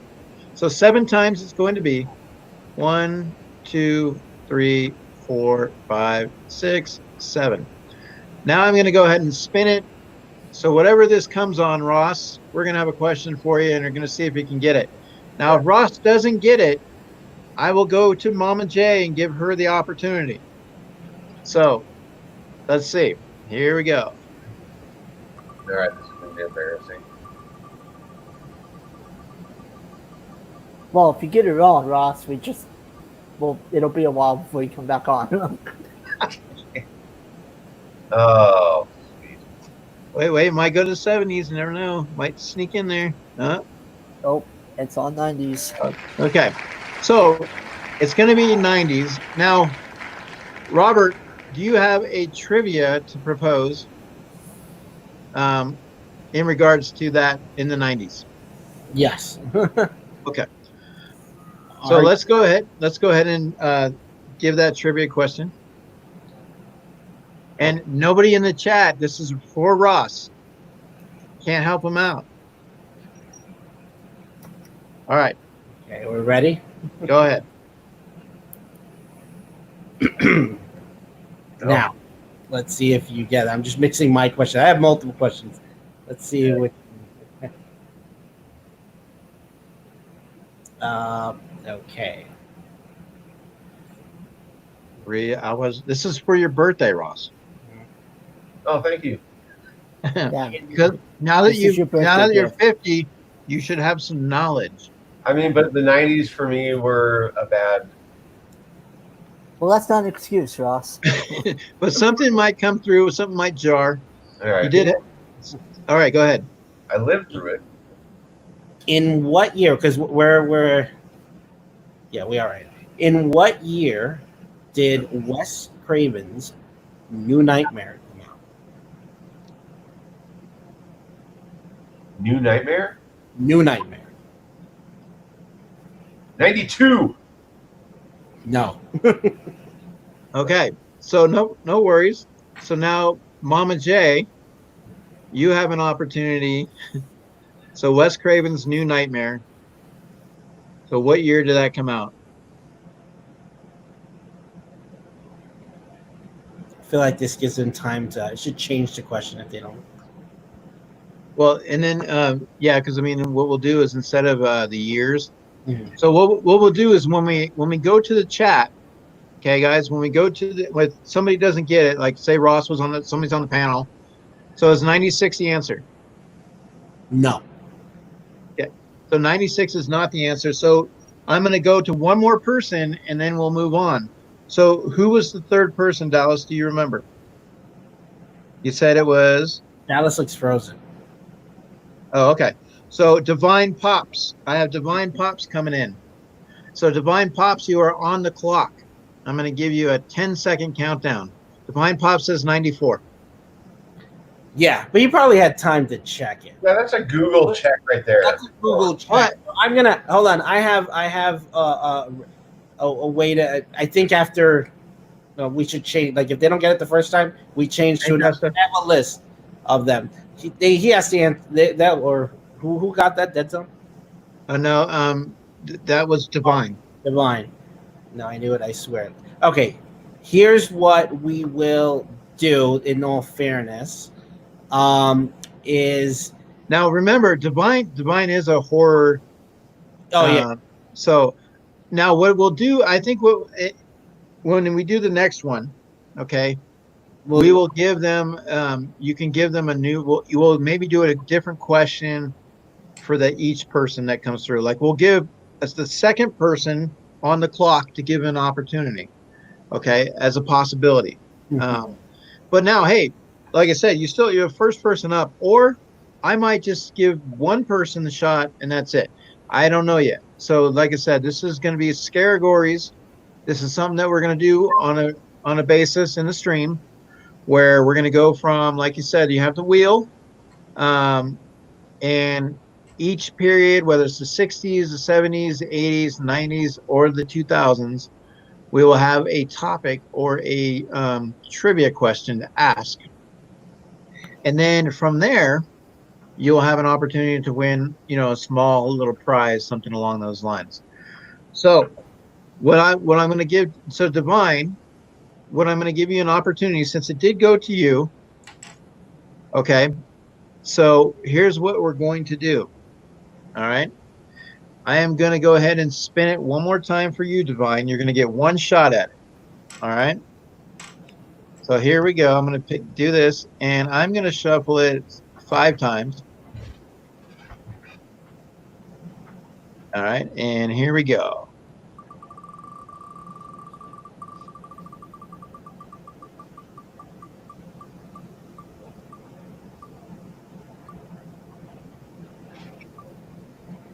Ross is like, oh, darn it. Let's see. I think 60s area horror is a little bit easier, but okay. So now we have 60s. I cut out. Did he get it right? So what we're doing, Dallas, is we'll kind of move these, like how this works. You kind of hope if the first person gets an opportunity to get it, we're going to decide if we're going to go to somebody else with that same question or go to a different question. So we'll figure that out. But we went to a different question. We spinned it again. So we're going to give Divine an opportunity to come through. So for the 60s, here is your question, Divine. Divine. The 1960 film Psycho was influenced by what famous American serial killer? Ooh. Oh, it's not multiple choice? What? No. No. I do have some on standby if we need it. And watch the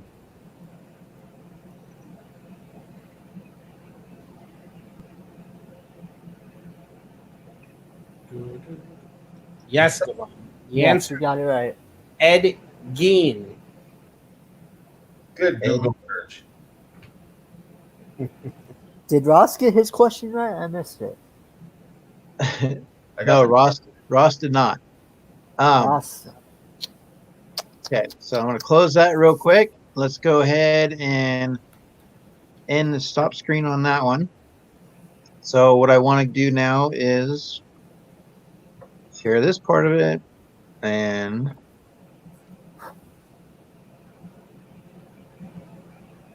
All right. All right. Okay. So hold on. Showed too much of the movie is the problem. So what happens is it took the stream off, like I showed on my phone. So I guess there's a certain limit that you can. Yeah, yeah. Okay. I got a copyright thing from last week. Ah. So what's the actual? I mean, which that kind of sucks because they have these movies on YouTube and they're the actual length of the. You know what I mean? Yeah, but you have to get permission from the Yeah, site. From because it's the copyright isn't necessarily, I think, the movie. It's the copyright that you're showing somebody else's. So what's the actual time then? I mean, that you can use you that can you can only do do that. you can only No, do you 10 just need seconds. permission. It's not even Okay. about. Okay. Yeah, you So only I do mean 10 that's seconds. so one of the things I'll start doing next week early. If I have an idea of clips that I'm going to use, I'm going to message those people and just get that. So, but how do you let that be known that you got their permission? You know what I mean? I don't know. Um, That's a that's special request you have to do. okay. No worries. Yeah. So, Robert, I'm going to Are go we ahead. live still? I see live. It says live there, but I don't know if they can see us. Well, I see, Mama J We're waiting. yeah, we're still, yeah. I think they just, like I said, because of we're back on. It's just the movie part. So, Yeah. so If here's the thing. I mean, obviously, that's one of the things I'll look into because it's always fun to be able to play clips and to know exactly what you can and can't play and get that. So, that'll be definitely something we will do. So, yes, we are back. Like I said, when you play too much of a movie, you're playing somebody's movie, even though it's on YouTube. So these are things that we're learning to make it better. So I mean, that's just how it works. Um, so I guarantee you, the next time we do have these, I will have that in tune of what we can and can't do. But let's get into the trivia again, real so, quick. So Oh. a little bit of trivia on this film. George, obviously Steven Spielberg and George Lucas are good friends. While visiting the set, George Lucas wanted to see the mechanical shark, and he poked his head into the mouth and actually got it stuck. Yep. And so that's a nice, fun little trivia there. And one of the other things is the famous poster of the shark, going after the girl swimming was actually, I think, meant for the book. It wasn't actually meant for the movie itself. And the clapper that they used, and the action had teeth on it. It had shark teeth on it. There's a guy here actually in New Jersey who owns a lot of the memorabilia from the actual movie. Mm-hmm. He has like all the original barrels, Quint's original outfit, the original gun, and everything. I had Because his dad worked on the movie, so one of the original Jaws toys where his little jaw hinge had the rubber bands, and you would put bones and different weird little, like an anchor or a steering thing from a ship into his mouth, and once you triggered it, the jaw would close. Apparently, those are we talking about Jaws or are we talking about Jaws from 007, Ross? I mean, I love both of them. Actually, I like Jaws from 007 better. Hey, how are you, Zach? So, okay, here we loaded up joinmyquiz.com. This is going to be on Jaws right here.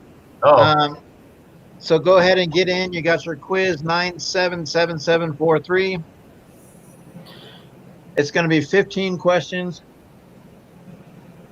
I didn't see this one, so Well, I hope not. I put it together. yeah, I didn't see this one.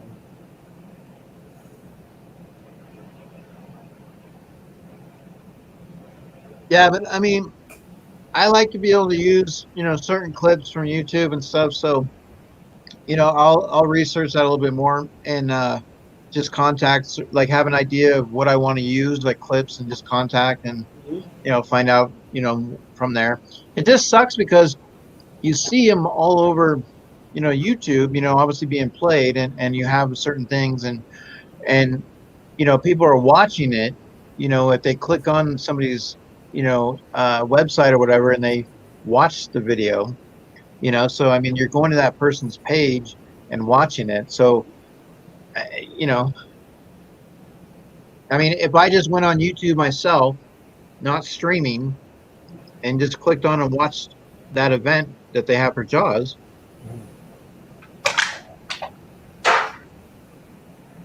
Yeah, it is what it is, dude. Yeah, but I mean, we'll figure out the logistics, and If while we're waiting, I could bring up something very important about this film that I think relates with us today, is to get to the reason why you guys were showing it is because it all takes place on the 4th of July weekend, which go figure. Right now on the East Coast, guys, happy 4th of July. well, there you go. Check out Zach. He's watching the police arrest a neighbor for shooting fireworks. Happy Independence Day, America. Woo. Yes. So this way to get the show on the road. Happy birthday, America. But one of the things that I think is interesting with this movie is, if you want to really look at it thematically, is the shark in Amity Island was like, people didn't know, they were fearful of it, right? And who do they turn? They turn to the local leaders, and the mayor of Amity, Mayor Larry Vaughn, in this story, he is playing down, why people shouldn't be afraid, that they took care of it, that they hunted the shark, they caught what they thought was the shark and it really wasn't. But just to play the fears down is eerily similar to the way that the coronavirus itself was played down by local leaders, not knowing the fear. We got it under control. Everything is gonna, go away. It's done. And the impact that the fear would have had if people did not go to Amity, which was the source of money and revenue for Amity Island, no different than our economy and today. So I draw that parallel of fear of not knowing, similar to the fear that we had watching that movie. And I would be interested to see the debate and the comments about that in the chat. Chat, what do you think? You see, I'm pretty sure that mayor was a better leader than the one we have right now. you see, well, I don't want to turn it into that, but do you guys see parallels between Mayor Vaughn in Amity Island with our current administration? It doesn't have to be our president. It can be your local. We're all here from different states, I believe. Here, I know Dallas and I myself are from New Jersey. I mean, that's historically repetitive, where there's something bad that happens, and the people that want to make money push the danger aside in order to continue to make money. And Yes. the results are not good. Yeah. All right, so it's 9:19, so I'm gonna run this at 9:20. Okay. Yeah, let's go. So 9:20, I'm gonna run this. So give you guys an opportunity to jump in there and just kind of go from there. But this, I mean, the paranoias with sharks, I mean, Jaws, like I said, just thinking about that first time you see that movie, and just even watching, a little bit here and there in this last week, because it's 40 something years, 1975. I mean, how it still has created an impact, because there's still some people that from seeing that movie won't go in the water at all, like don't even want to be anywhere near the water. I mean, there's that kind of trauma in regard. Hey, post the link again for the quiz. That way, if anyone wants to join, they can. I have one more small observation to make, because I'm going to have to take off and eat dinner and go to bed after this. Yes, but you're going to play the quiz. Yeah, of course. Yeah. The big intro to the first movie that you showed at the beginning, where the chick was treading water and she got jerked down a couple times. No, the jaws is the shark is not gently nubbing your foot and pulling you down. You're getting your fucking foot clawed to get pulled down. You're not going to be like, oh, what's that? Oh, what's that? You're getting clawed instantly with teeth. You're going to scream out of your mind. You're not going to be like, oh, oh. You know what I'm saying? Jeez, Ross. Go off on the movie, why don't you? I've been passionately angry about that for a long time. Well, you go to Steven Spielberg's Well, house and you tell so him that, see what he says. do you know what they did to get that scene, Ross? How they created that scene? It was an excellent scene. It was extremely dramatic and emotional. But Right. that very first down draw, that was teeth in her foot, and she would have not made a noise. Yeah, and I mean, and obviously you got to get the movie, you got to get something for the movie, um, but definitely, like I said, when you look at a lot of, those movies in general, I still feel like I said, when he's in the cage, I mean, hey, stab him in the eyes, when he's eating the guy on the boat, run over there and you have an opportunity to kill the shark, but I mean, there's a lot of those things, but it's still so impactful and such a great movie. And let's go ahead and get to that quiz and let's see who knows what they know, how they know, and who comes out on top. All right. So let's jump into it, guys. All right. 5, 4, 3, 2, quiz.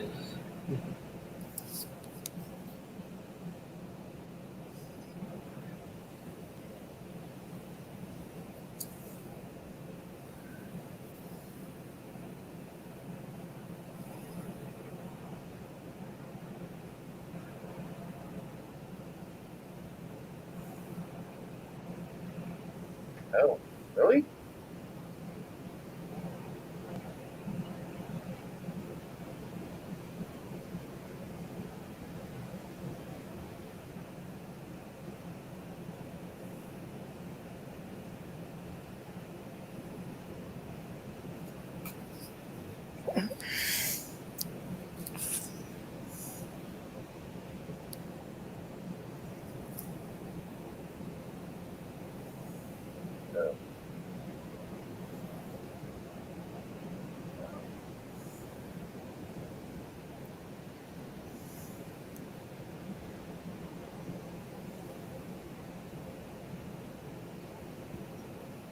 Well, I lost. Good job, guys. I guessed wrong 3 times in a row.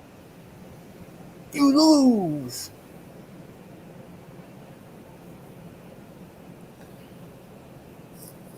Sorry about your luck there, Ross. What did you say? Sorry about your luck.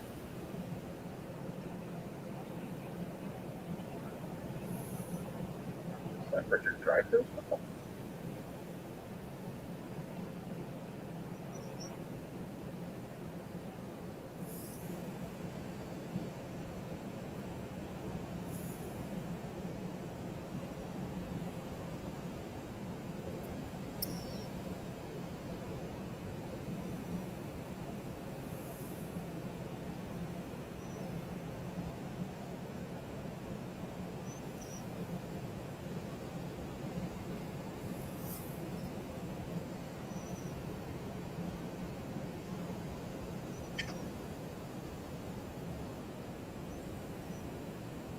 All right, you guys have a good night. I love you. Thanks for letting me get on here. I got to eat dinner and go to bed.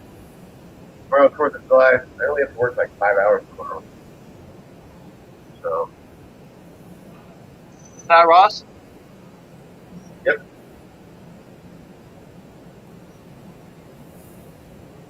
Later. Later.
So quiet.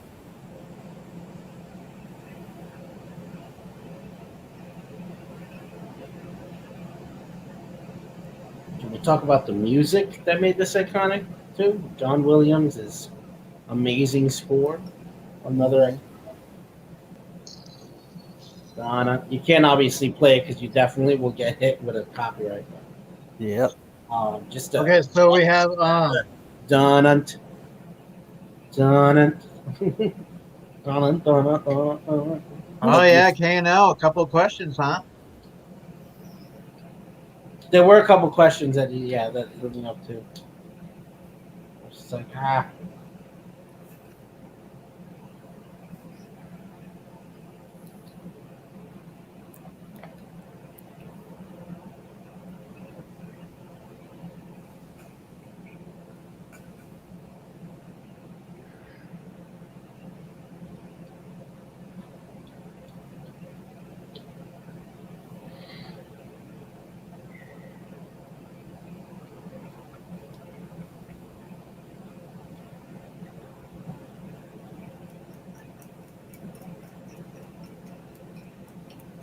You want to check to see if everyone's done? Oh, only one more person still playing.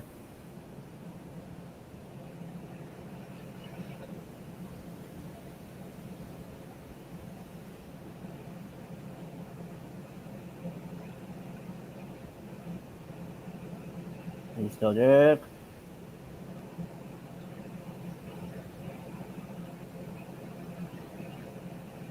Robert, can you hear me?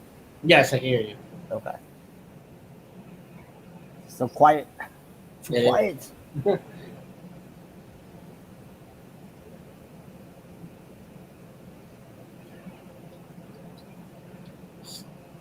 It's funny that this movie is where they told the director, "Go fail."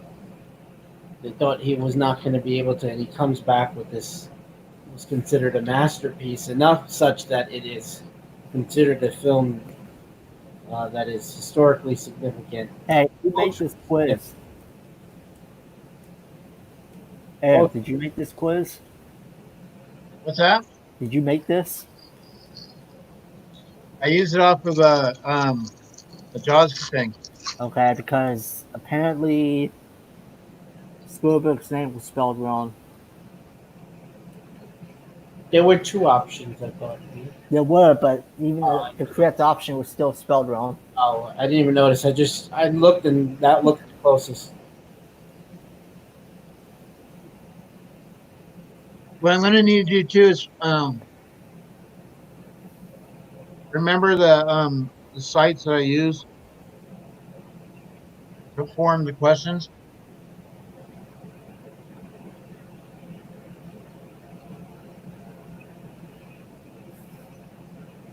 Can you tell I'm ready for what's next?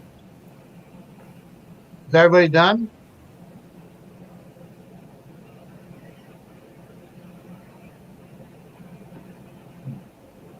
Dallas? I don't know. It says on there, it says 11 to 12 done. I can't see it. You're the only one that can control it, bud. You're the only one that can scroll down and see it.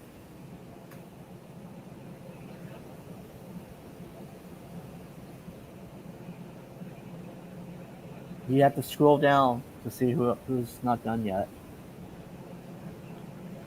Oh, Ross gave up. Okay, you can end it. Hey guys, so quiet. All right, so we have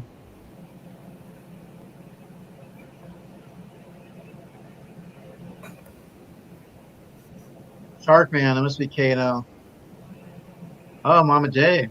Ness. All right. So I'm gonna end it then, right? Yes. Because 11 to 12 should have been Ross, but it should have been the 12th one. Yes. Okay.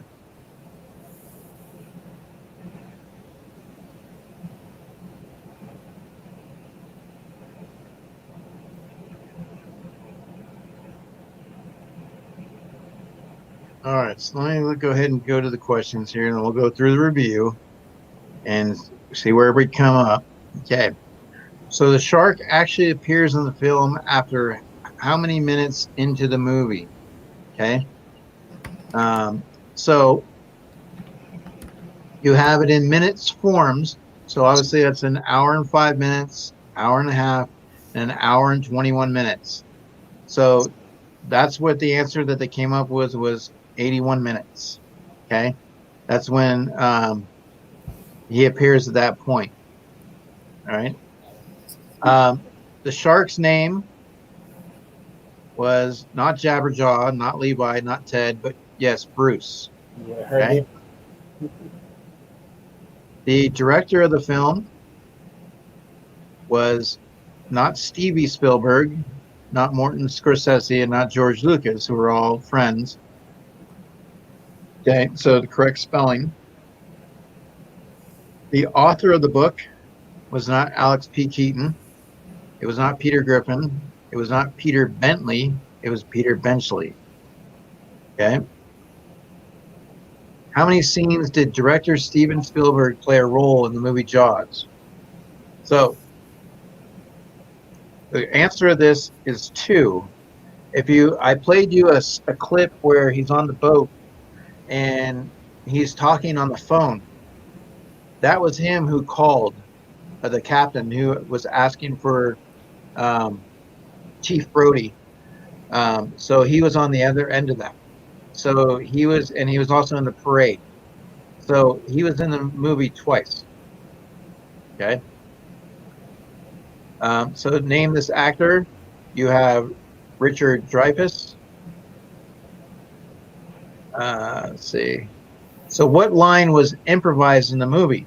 So that basically, this one right here, you're going to need a bigger boat. That was not written.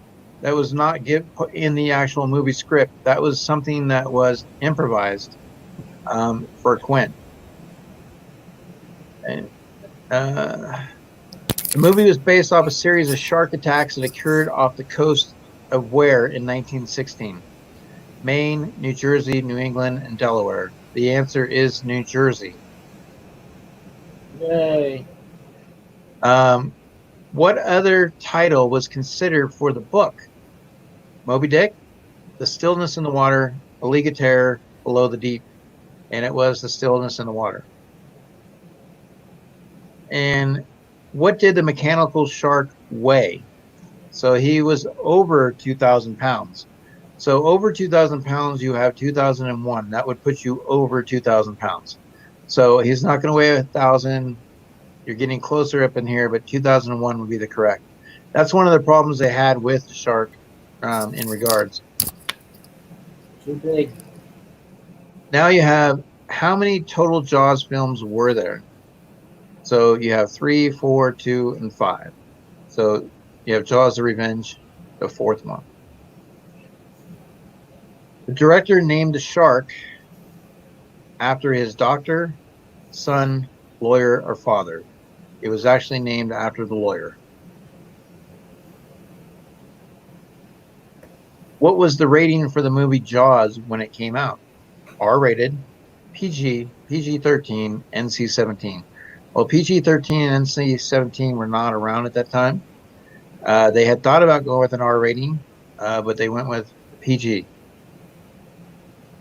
So, what did they use to kill the shark? Harpoon through the heart, helicopter blade to the head, air canister lodged in its jaw, as you can see here, or a machine gun. Now, a machine gun would have been, it was obviously the air canister. What was the title of the second Jaws film? Jaws 2, The Voyage Continues, Jaws 2, Blood Runs Deep, Jaws 2, Predator, Jaws 2. So out of these choices here, what was the title? Jaws 2. So, so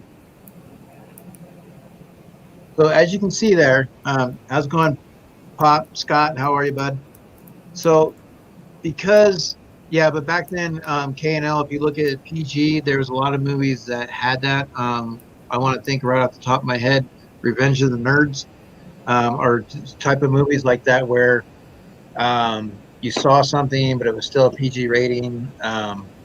So back then, Robert, with the movies, you know, they had that difference between an R rating and a PG type rating. Anything you want to add to that? Well, they have to be very careful on editing it the right way to also not make it look too much of a joke. The intensity and the scariness and cutting enough to show just enough to not get them to that particular R rating or high rating, and that was thanks to the film's editor Verna Fields. It's a woman editor. That Spielberg purposely did it because Spielberg wanted to show a lot more, but then Verna, she really honed in on no, show less, create more suspense, make it more interesting, cut out a lot of the stuff that would have made the film have kind of a darker rating. Which Yeah. they were very limited. It was different at the time. There weren't that many, ratings as the type of ratings as we have today. So what? Let's go real quick. So we're going to go to the Scareagories one more time. We're going to give everybody an opportunity in the chat to answer a question prepared by Wabasaurus Rex. Now, you want to explain a little bit real quick too? While I'm pulling the wheel up. What's going on with your channel that you were creating, and what's the updates on that? So obviously I started the new position this week, so I was kind of busy with that. But I am going to be starting the new channel on this Bobosaurus Rex uh, within hopefully the next 2 weeks, and I will post and send that out. But follow me on Instagram at Wabasaurus_Rex for updates. The first topics we're going to be talking about are shows from the 90s and nostalgia. So we'll be doing a lot of discussion about some of the most memorable shows from the 90s. Talk about it, break it down. Why are they so memorable? What was the impact they had back then? And why is it that the 90s right now is such a decade that's so like nostalgic for most Yeah. people, especially now? There's been kind of a resurgence, so a lot Exactly. Yeah. All right. So I'm picking a number. It's going to be between 40 and 60. Okay. And like I said, whoever gets that number, then you're going to get an opportunity to guess one of the trivia questions based on the wheel. So Dallas, I will let you pick on the shuffling. So we're going to go ahead and do a starting line. So hold on. I'm going to give you a starting line. And like I said, it's going to be between 40 and 60 is the number.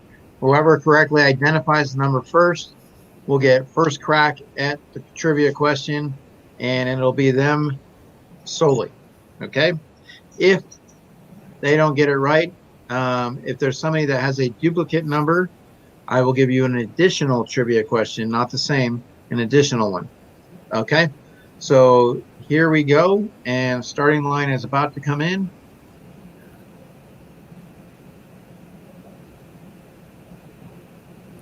So you're guessing between 40 and 60.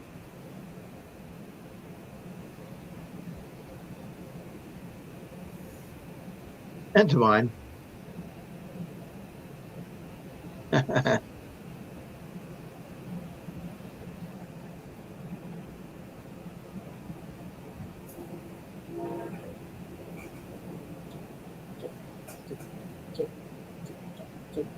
And if it ends up to where, we need, okay, so you can guess more than once if you need to.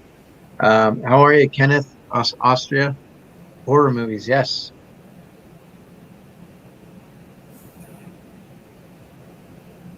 Divine says 33. Oh, so that's what Divine wanted earlier was 33. Between Divine is between 40 and 60. Oh, look at Dallas. Dallas trying to throw in that slaying knowledge.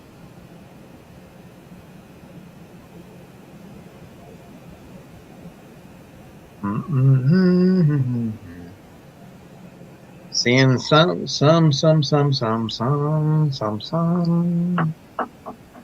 See, Dallas, they can't figure mine out as quick. Nope. So is your number? That's your one of your favorite numbers, Dallas? Yep. Is it because Friday the 13th? Let's see. Bum. Has anyone guessed it yet, Eric? Nope, not yet. We're getting. I mean, there's a couple of like close ones, but not yet. I'm trying to see. Zach's throwing in a couple of them. Let's see.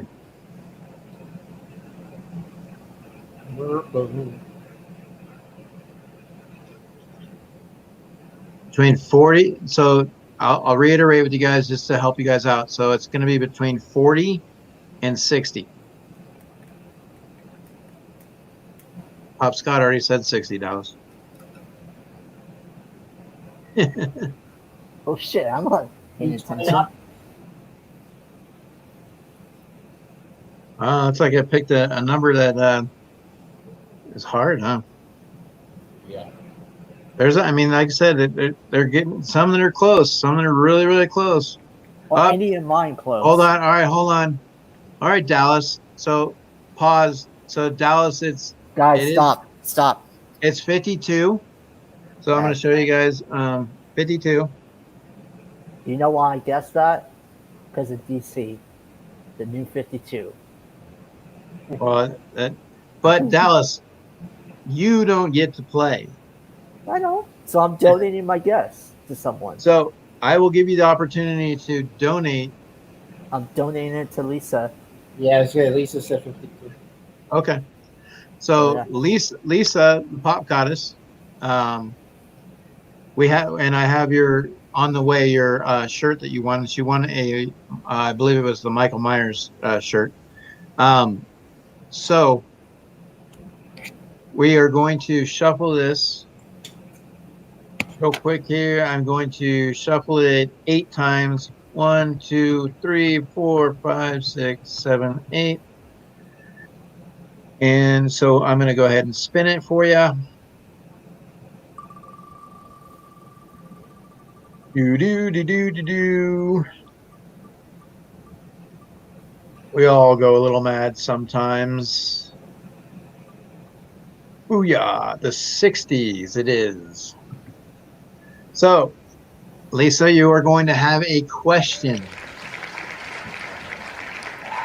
Lisa will get an opportunity to answer it.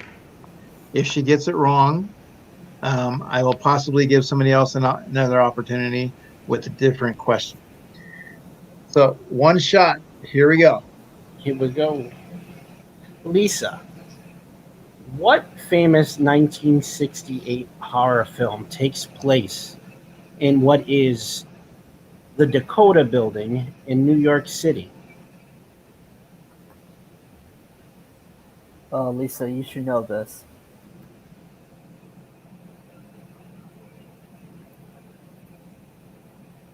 If you guys bring pitchforks and fire, take them to Robert. Come on, Lisa. No, these You are got challenging. These questions I have here are going to be. Come on, Lisa. You got it. Now, just so you know, too, we'll give like when we do these, the prizes aren't going to be like like it aren't be extreme, So like I'm okay like if they win, I mean it doesn't have to be like to stump them entirely. Come on, Lisa. So can you go ahead and repeat the question one more time for Lisa, please? In what famous 1968 film is set in the Dakota Building in New York City?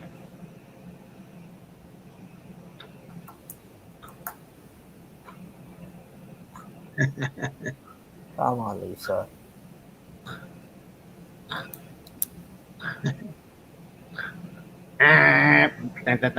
All right, so I'm gonna give Ness, you say you know it, so go ahead. What is it?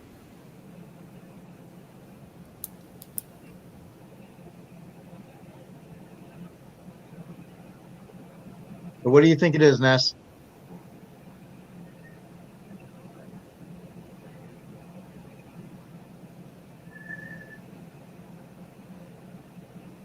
Yes, that's correct. It is Rosemary's Baby. All right. And just so you guys know, I mean, Robert brings Rosemary's Baby up quite a bit, so sometimes that might be one to go after. But we're going to go ahead and pull up. Now, this one you guys should be able to take care of. This quiz here, you guys should be able to do. This will be just kind of a fun one to throw out there real quick. I'm just going to throw it out, and then we'll kind of touch a little bit on the purge. Let me go ahead and set that up for you guys. This one is just fun that I had just to kind of say, hey, let's see what you guys can come up with. It's random type of scenario, but it's something you guys should know. It'll be 15 questions. And let me go ahead and get this set up.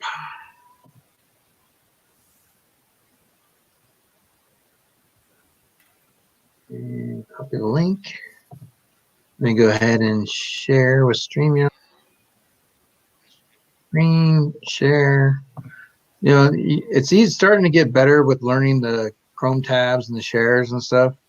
At first, it looked like so crazy. Yep, that's right, Ness. That was Sharon Tate's husband. All right, so 514632. So we're gonna do this one here, and I think you guys, you know, like I said, it's one of those ones where it's based off of like movies. It's not necessarily a horror. You know, it should be interesting just to kind of see what you know, and we'll kind of go from there. So, and whoever wins this one, we'll give you a choice. Give a choice of some DVDs type selection that I have. They're not opened, and you know, so definitely you could, you know, I mean, it's not like anything extreme, but give you a couple of options. So, all right. So so I'm giving you guys, it's 9:49. So let's go till 9:50 real quick. And popping in there. I mean, there's 18 people watching. There's only there's only 6. This will be a quiz. It's not going to be anything directed horror wise. To be honest with you, it is going to be an interesting quiz as far as the 15 questions. I think you guys will do okay.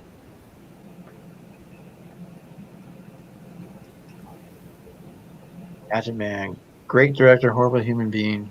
Yeah. It's very horrible. Yeah, Roman Polanski.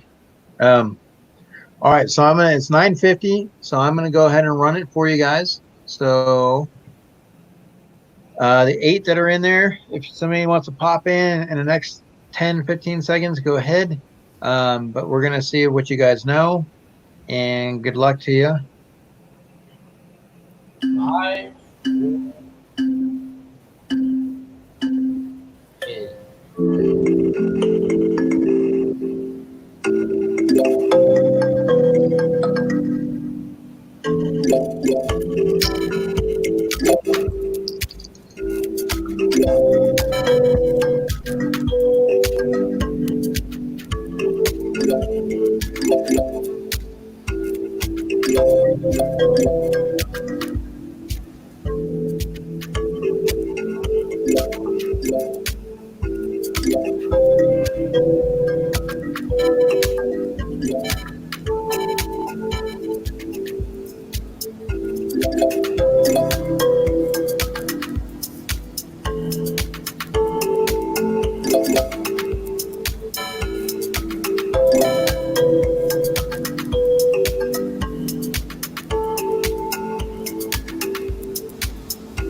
crap. We're going down there, Robert.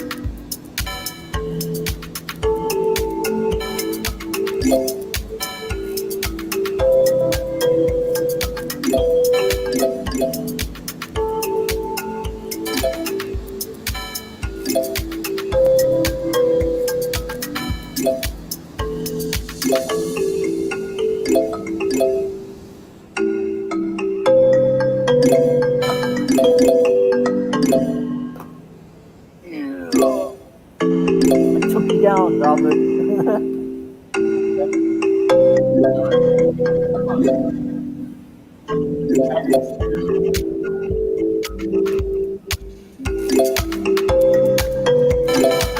Which question did you get wrong, Robert? The Mission Impossible. Oh, okay. I had a guess on that. I didn't even know what that was. It's like Dallas got taken down. Yep.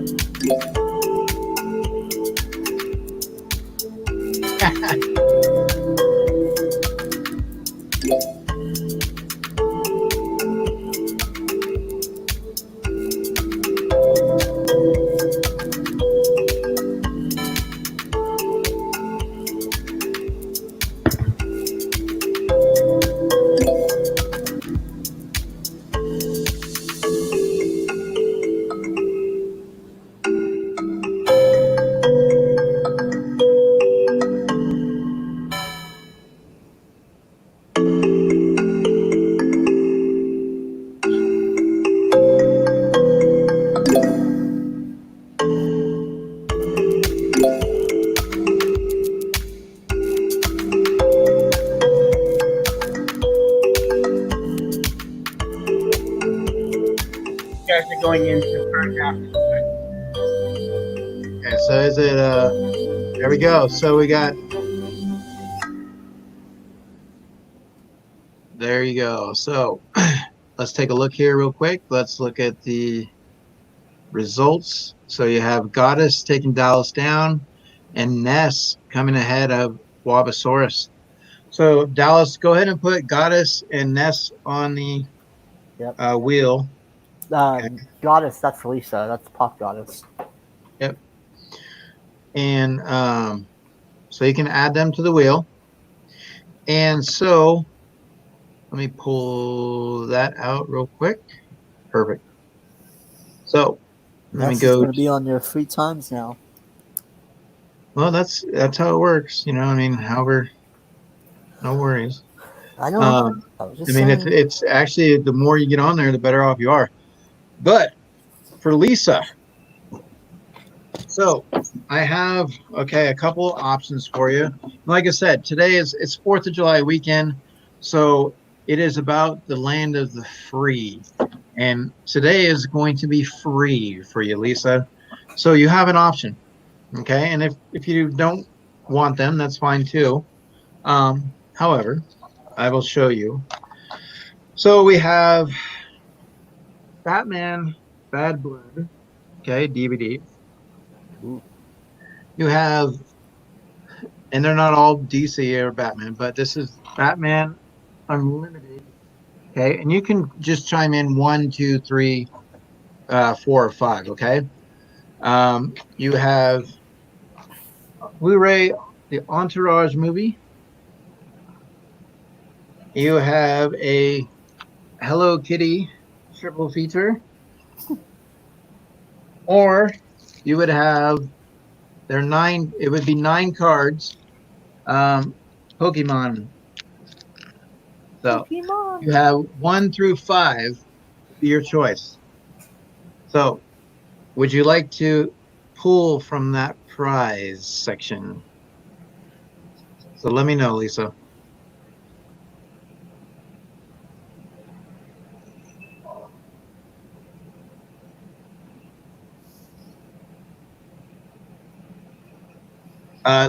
Lisa came in the pop goddess, correct? Yes. So yes. She said Pokemon.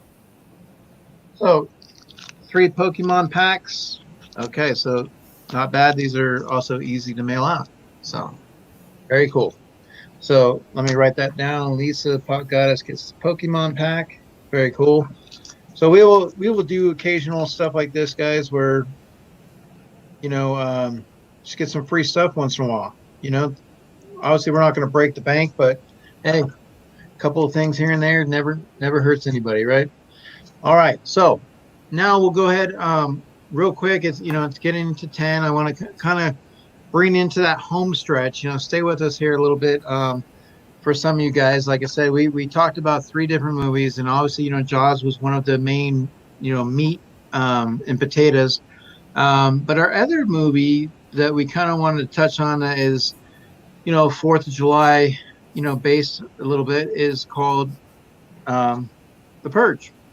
And so obviously The Purge, they've had a lot of different types of movies. And so I know Robert, you had asked in regards to that. So why don't we go ahead and switch it over to you now? Yeah, just want to do an intro.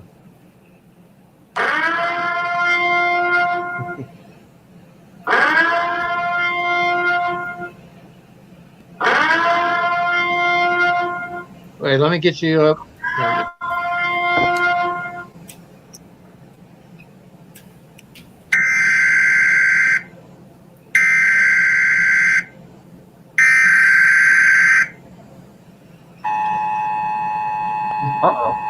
This is not a test. This is your emergency broadcast system announcing the commencement of the annual purge sanctioned by the U.S. government. Weapons of Class 4 and lower have been authorized for use during the purge. All other weapons are restricted. Government officials of ranking 10 have been granted immunity from the purge and shall not be harmed. Commencing at the siren, any and all crime, including murder, will be legal for 12 continuous hours. Police, fire, and emergency medical services will be unavailable until tomorrow morning at 7 a.m. when the purge concludes. Blessed be our new founding fathers and America, a nation reborn. May God be with you all.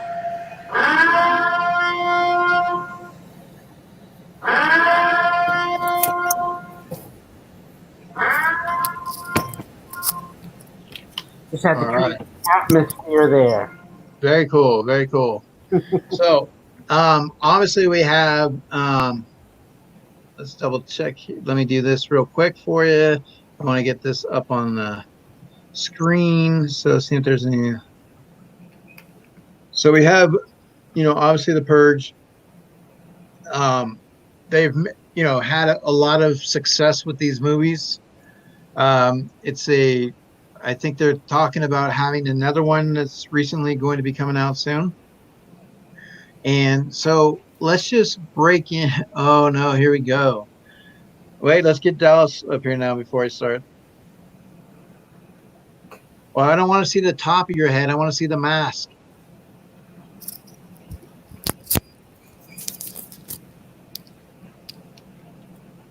Yeah, I want to see the mask, not the top of the head. That's really cool. Did you make that? Nope. Oh, okay. So it just lights up like that? Yep, got it on Amazon. Very cool. So that's awesome, guys. What do you guys think about that? So we have the light ups. Let's kind of dive into that, Robert, where you have people that have an opportunity for a certain amount of time, 8 hours, 12 hours, whatever the case may be, to go out and kind of cleanse, kind of go out and just go create some mayhem any way you want, whether it's robbing a bank, whether it's murder, whether, if you have an ex that you don't want to deal with anymore, whatever that case may be, you have free reign for a certain amount of time. So that is the concept, behind this a little bit. You have an organization that got together and created this whole, let's go out and do this and this and this. Okay. So, not diving to give anything away to spoilers for people that haven't seen the movie, but at the same time, a lot of people do wear masks. Okay. Now they're hiding behind the masks, and these masks that they make and create are representing who they are, right? So well, how does the purge like translate to you? Like when you see this movie, you talk about this movie, like how do you see this movie? Let's start with Dallas. Let's go ahead and start with you since you obviously have a very cool mask. You obviously know a little bit about the purge, right? Mhm. So what can you tell me? Like if I'm just coming into this blind, okay? Tell me about the purge. Pretty much, it's a time of the year where pretty much the government decides all crime is legal. You can't be punished by it. Pretty much anything you want to do, you can do. Pretty much, it's free range. If you want to go out and kill someone, you can kill them. Cops can't kill you. If you want to go out and rob someone, you can do it. Nothing can happen to you. Now, that also means that the people that's happening to, they can retaliate if they want to, and they can't be punished for it either. So now you have an opportunity for, let's say, somebody that once was good. Now they have the opportunity to slip into the role of being bad. So, Robert, how does that transpire? I mean, like, where do you see that happening? If we did that tomorrow, I mean, would you see a lot of people that are good that all of a sudden say, you know what, like, I just for once want to have that feeling of what it's like to be bad? Yeah, Correct. There's that duality in everyone. The inner part of us that sometimes we're not that we don't want to show others. But once law and order is thrown out the window and you have anarchy, essentially becomes okay. People are going to go out and take out those built up tensions, stress, frustrations, sexual frustrations, jealousy. All of that's going to come out of a human. Those sins that we don't like to share with the public, that we know is there, that we can't share because we know that there are certain taboos, that there are certain laws that we must follow.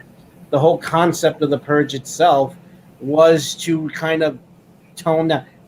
The idea was that psychologically, if you allowed one day for a few hours for you to just be free reign, that psychologically you would get it all out of your system.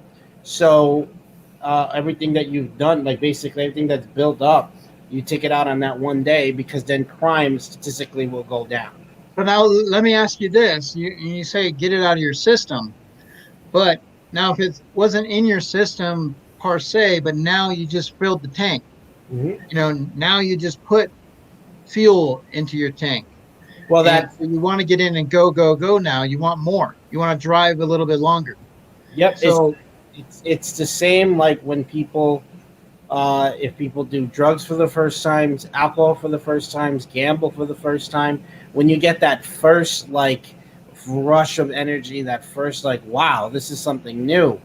All right, this is something new I'm doing. There's that pursuit of wanting to try something that they wouldn't normally be. so you're That's you're the whole opening you're opening Pandora's box, where you're creating Frankenstein in some ways for some people Mm-hmm. because maybe they didn't know they had it in them, and now that they like have tasted that and they're like, okay, I want more.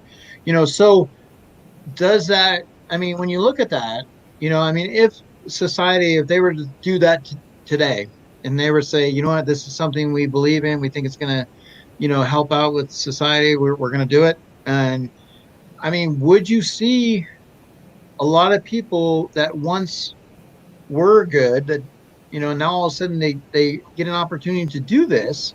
And now it's like, whoa, okay, let's keep going. Like, so when 8 hours now becomes 24 hours, you know, and it's because now we can't get enough, So this purge concept, you know, does it really, I know it translates in the movie, but I mean, do you think it would translate if any society that adopted that? Yes, I agree. It goes back to that famous concept that Absolute power corrupts absolutely. When you have the power to do whatever the hell you want without any consequences, you're going to abuse that power. Even the nicest person is probably going to say, well, hey, it's okay. Let me try this. It's okay. There's no restrictions. You basically bring down you knock over the guardrail of what you're allowed to do, the restrictions you put on yourself.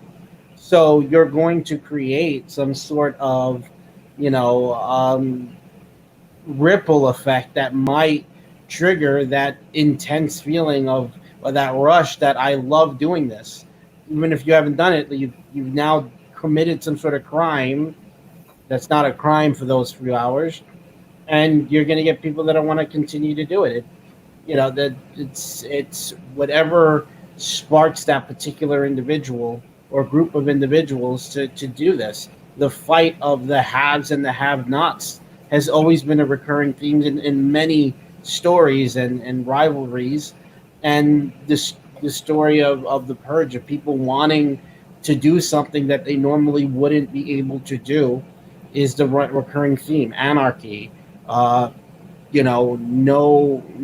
establishment of what we call the order of things, bringing down what we understand civilization to, the guidelines that civilization teaches us. It's all out the window for those hours. Now, I mean, when you now obviously when you look at situations like, you'll I know in the movie you offer out the homeless, to save yourself. Um, you have people that some people would say, well, I can spare this person, whatever the case may be. You're sacrificing certain people that some people might say, hey, no big deal, and let's just go to clean things up.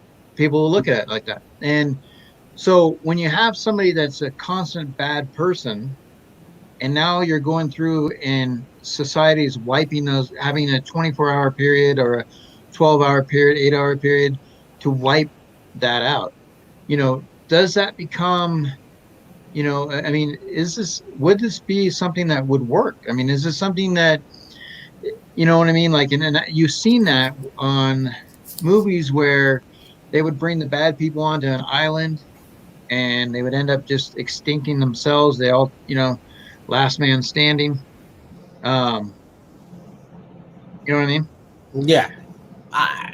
Would it work today? No, I don't think it would work, for the simple fact that you're not gonna just look at the protests going on today. That's a sign of and that's obviously not the purge, but you see the whole protests that are going on, and out of that, the people that are trying to be peaceful, and then you had rioters to try to control that and say, okay, after 8 hours, you're not going to get that in real life. That maybe you'll get people, certain people would be like, I'm satisfied, I did what I had to do, but you're not going to be able to control or reestablish order after X amount of time. So basically giving a free for all to people. The government will probably do that, maybe for some sort of other agenda that they might have. But as far as the purge, if it were to happen in real life, yes, it could I wouldn't be surprised. It could happen, but I don't see reestablishment of order after, like the movie does. Like the movie, you hear the sirens. Okay, everything's back to normal. Right. You're not going to get everything back to normal. No. You're gonna, all the backlash of those crimes committed, the lives lost, is going to be, riots just off of people killed and revenge killing, or well, if you look at the dictionary, mayhem does follow like. So when you like something, it still can lead to mayhem, which obviously you get people that like the taste of what they're going. It does create the mayhem. It does create something that's hard to get back and pull back once you have released the beast. But how do these movies work? And when you have the purge, like it's had the success run, like how do they work? Like reason these movies work is because of the basically it's it talks about the establishment of government. You know, this whole I would say, especially ever since 9/11, there's been this real big divide in our nation, and in politics. It comes from the frustration of politics, is why I think these movies work, because the big divide between Democrat, Republicans, Independents, all of that, people on the right, people on the left, conservative left, um, liberals, that tension is the reason why these movies, I think, have been successful.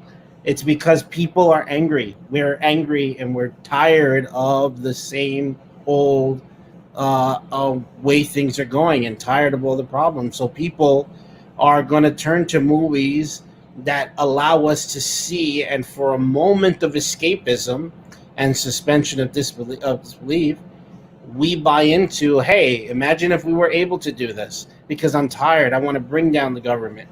You see a lot of that within the last, basically the last 19 years since 2001. It's just how government reacts to things, and the decline of society, and the decline of order of things, and basically the rising up of the people that you know don't necessarily have a voice. It's the illusion of having a voice. Oh, exactly. It's the illusion, exact words, I don't know, but the false illusion of us being in control is something that a lot of people believe. They believe that, where we're under this false sense of freedom. That look at the restrictions, that the divide that we have just on masks.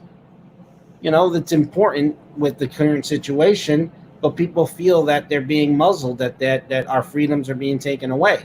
Well, the whole order of things, of the way things are going, how fitting that these movies are popular, because, and of course these movies came out before the pandemic, but just the everyday frustrations of the stuff we hear in the news and in politics and corruption.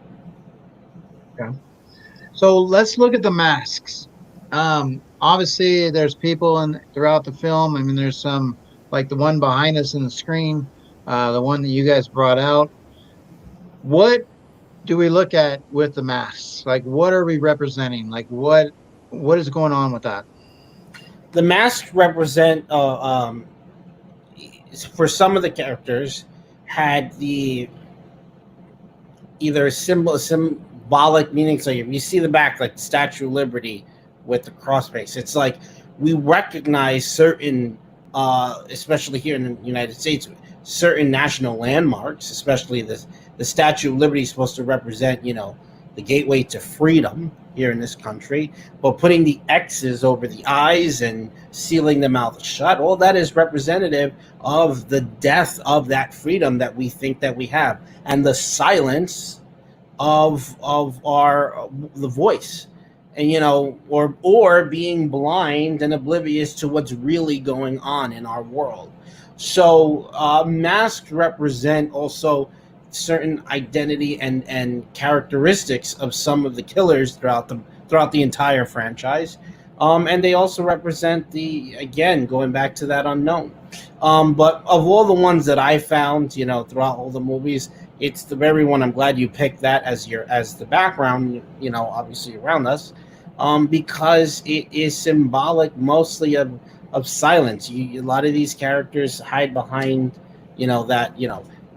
when you think of the concept of freedom of speech, and suddenly you're being muzzled, well, that kind of contradictory to that concept of freedom of speech.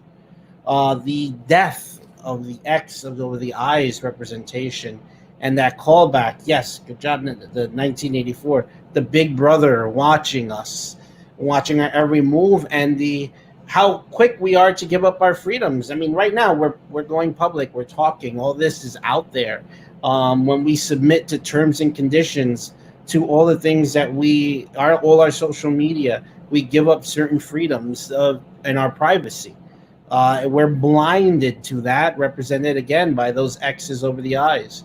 You know, Well, I mean, there's been a lot of times you see like on your phone. I mean, I don't know, like sometimes you're on a website and then all of a sudden you might get a text message or something based on relation to that particular text site, text message based on the website. I, Or yeah, I was playing Dungeons and Dragons right before we started this stream, and I just went on Instagram, and what is being advertised and sponsored? Dungeons and Dragons. yeah. So it's your phone, it does listen to you. It does pick up keywords or key searches. I never looked anything up for Dungeons and Dragons on Google, but clearly it heard me.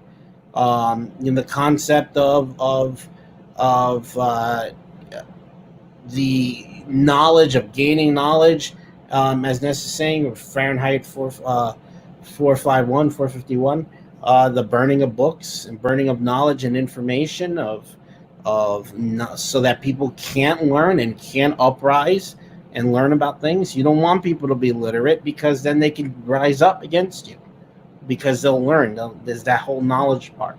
So there's a lot that goes into this and uprising. It goes. It's the yin and the yang. It's the established order that wants to be really in control, and then the rise up of the oppressed, those that are being oppressed, and what they do, and where that balance lies of each. Like I think you're always going to have, the upper and lower class. You're gonna and that clash, and then people in the middle who are really struggling to identify with that.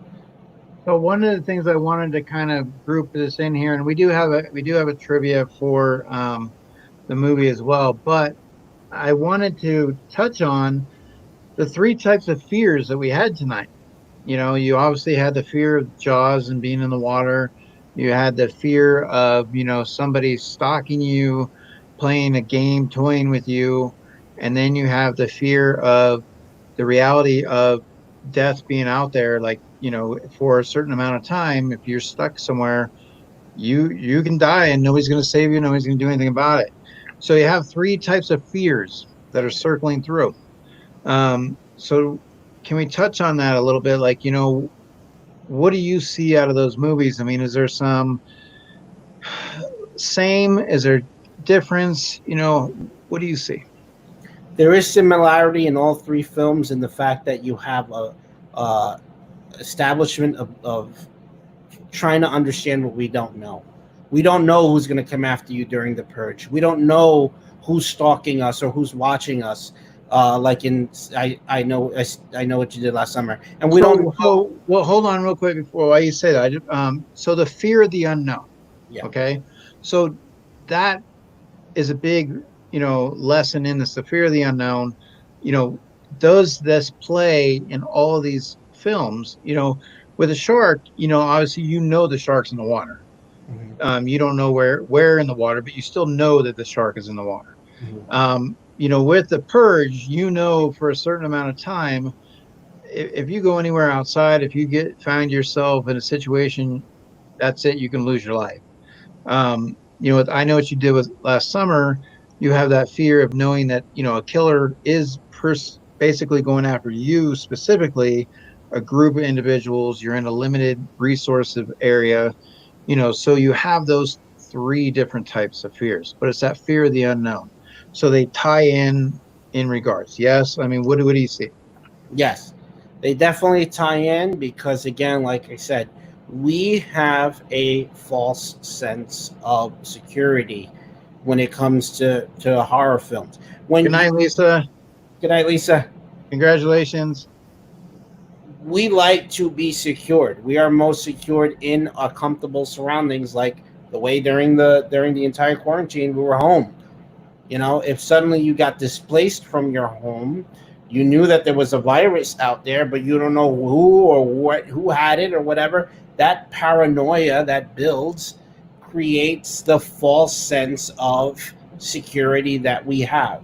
So when you go and start talking about what all these horror films really is just not being able to be in control of your life, your destiny, your loved ones' safety. is what is pretty much going to bring the real you out. If you remember, I believe it's in The Dark Knight. Uh, Heath Ledger's Joker says, if you really want to see a man who they really are, it's right before when they're about to die. You know, when they just that moment right before the death, you get to see people's true colors and who's really there for you. You know, you get to see what a true person's personality and thing is like when they're at their most vulnerable. And these movies have all shown that. It goes beyond these movies. It's all horror films. What makes horror films uh, horror films, which makes them the most famous horror films of all.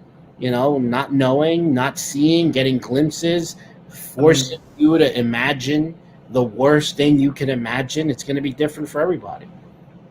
Yeah, I mean, absolutely. I mean, there's so many different types of horror, you know, in relation, and there's a lot of, like when you look at some of the scary movies, some of it is, yes, this could truly really happen.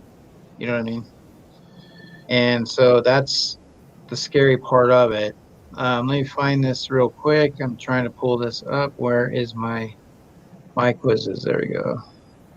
But I mean, you talk about the masks, you talk about the power, I mean, does that also, I mean, you have power in the purge, now you're given, to have a certain, like, but does it become about power? Does it, when they have this opportunity to go for the amount of hours that it takes and you're given something, but are you really given the power? Like, and you know what I'm saying? Like, because, like, how do you look at it? Is it a power trip? Is it, how do you look at the way that these people are allowed and permitted to go about their way of creating crimes? When is it, how do you look at that? Like, how would you look at it as a, from, I don't know, like a standpoint psychologically, like, here's somebody who could do this anyways, any day that they wanted, but now they're just giving a specific day to do it without any consequences, you know, and you're giving them the options, the power to go do what as they like, how they like. But is it really about the power?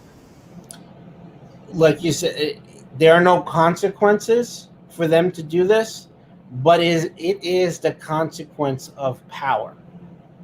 It's the idea of not of when you unleash this.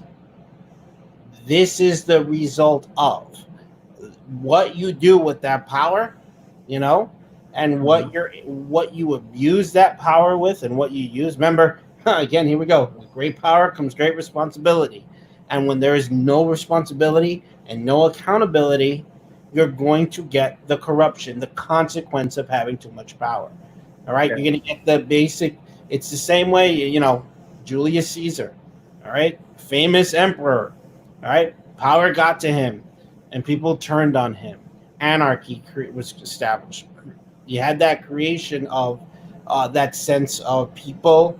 Once you open up that, like you said, Pandora's box, it's really hard to close it, and the power almost becomes it's just the gateway.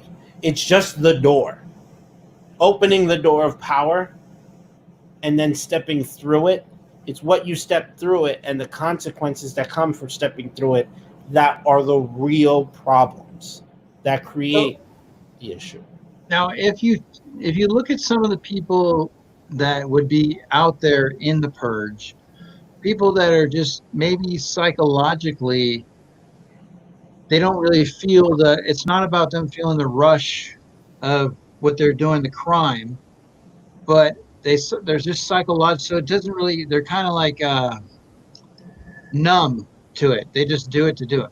You know what I mean? And there's not really a feeling of it, like like you have like a thirst or a you know what I'm saying, like you have, like, you get your first kill, like when somebody goes and shoots a deer and they take them hunting, and they want to go and do more, you know So, but someone that psychologically, like say somebody from a mental institution, an asylum, that is, for them, it's just a normal thing. They don't really feel, what they're doing. So it's numb to them. Like, the contrast. Michael Caine's character Alfred again. Some people just don't need to be. There's no reasoning with them. There's no. Some people just want to watch the world burn. Some people are just numb to it. That's true in real life. People aren't after anything. There is no motive. It's just they get that high off of watching things go awry, and it's seen now. There are people that want to see the establishment just go. People want the apocalypse. This is the closest I would say in modern history that we've gotten to it. And there are a group of people that would love to see the world burn right now, would love to see the world being turned inside out. And it's not because that was their plan, or it was just, or they get something out of it. It's just their logic. It's just them. It's just the stuff that they just want to see. We all have desires. That desire is of just chaos, anarchy, no reasoning, no concept of trying to make sense of it. It's just it is, if that makes any sense. Hope Yep. that's not a cop out answer, but it is. Yeah, I know. I'm gonna turn my light on. You got a little too. I made it too dark. So like I said, we're going to put up this quiz here for the Purge. We're starting to kind of, bring it down a little bit. We've touched on Jaws. We touched on I know what you did last summer, and the Purge. Now, I wanted to be able to show a couple of clips from the Purge, but because of what happened earlier, I'm just not going to do it. I'll research a little bit more. But definitely, I'm glad that we did the Jaws one and not waited that towards the end and then had that not be able to be pulled up, for clips. So Charlie, let's ask you. I mean, you got the hood. I've been on standby. I'm representing America. How, Charlie, if you had the opportunity to go in, participate in the Purge, how would you look at that from someone who's never done it? Would you be intrigued? Would you be afraid? Would you be excited about doing it? Would it be something that you're like, I don't know if I can? Or would you feel like when push comes to shove, you're going to make it happen? I'm ready to go out there and start the Purge. I want to see this. Go out there and get and riot, loot, and get every pop figure out there. Now, obviously, if you're out there, you're also putting yourself in harm's way. So Charlie, are you going to be able to take care of yourself? I mean, are you packing? You're allowed to have some training. Like, what's going on with you in that? Of course, I can handle myself. Just can't get too close to fire, made out of wood, But I am ready to go out there, and I'm ready to defend myself, and I'm ready to kick ass and take names. What if you happen to encounter Chucky? Bring it on. All right. So, Charlie, I'm going to have you help out with this quiz so you can take a look at it and see what your knowledge might come through on it. Okay. But we're going to go ahead. It's 10:32. I'm just going to run it just to run it. Like I said, we're heading to the tail end. So let's get this going. 3-hour mark.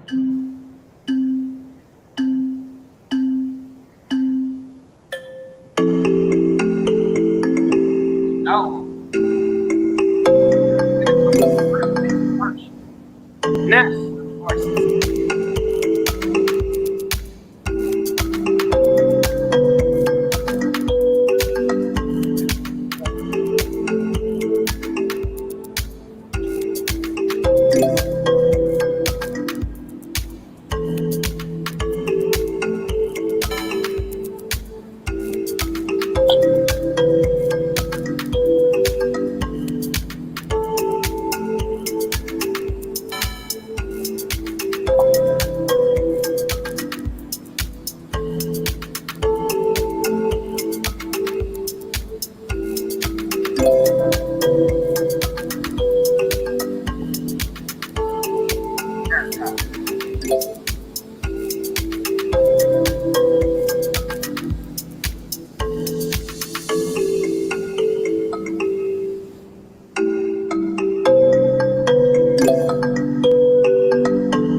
LBD.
It's going to the music.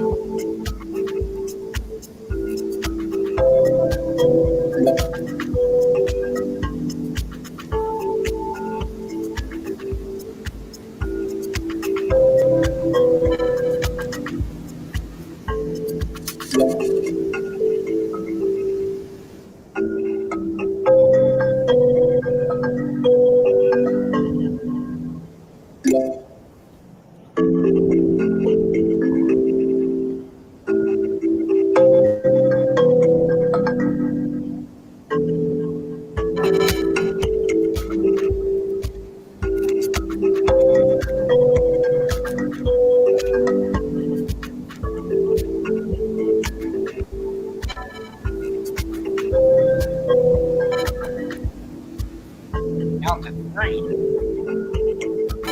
Yeah,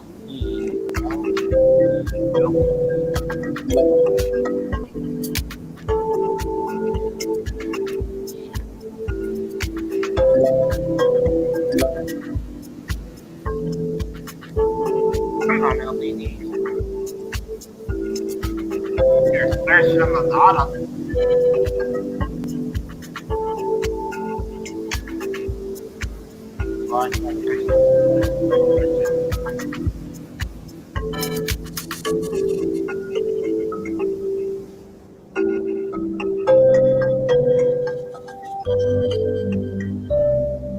You're all winners.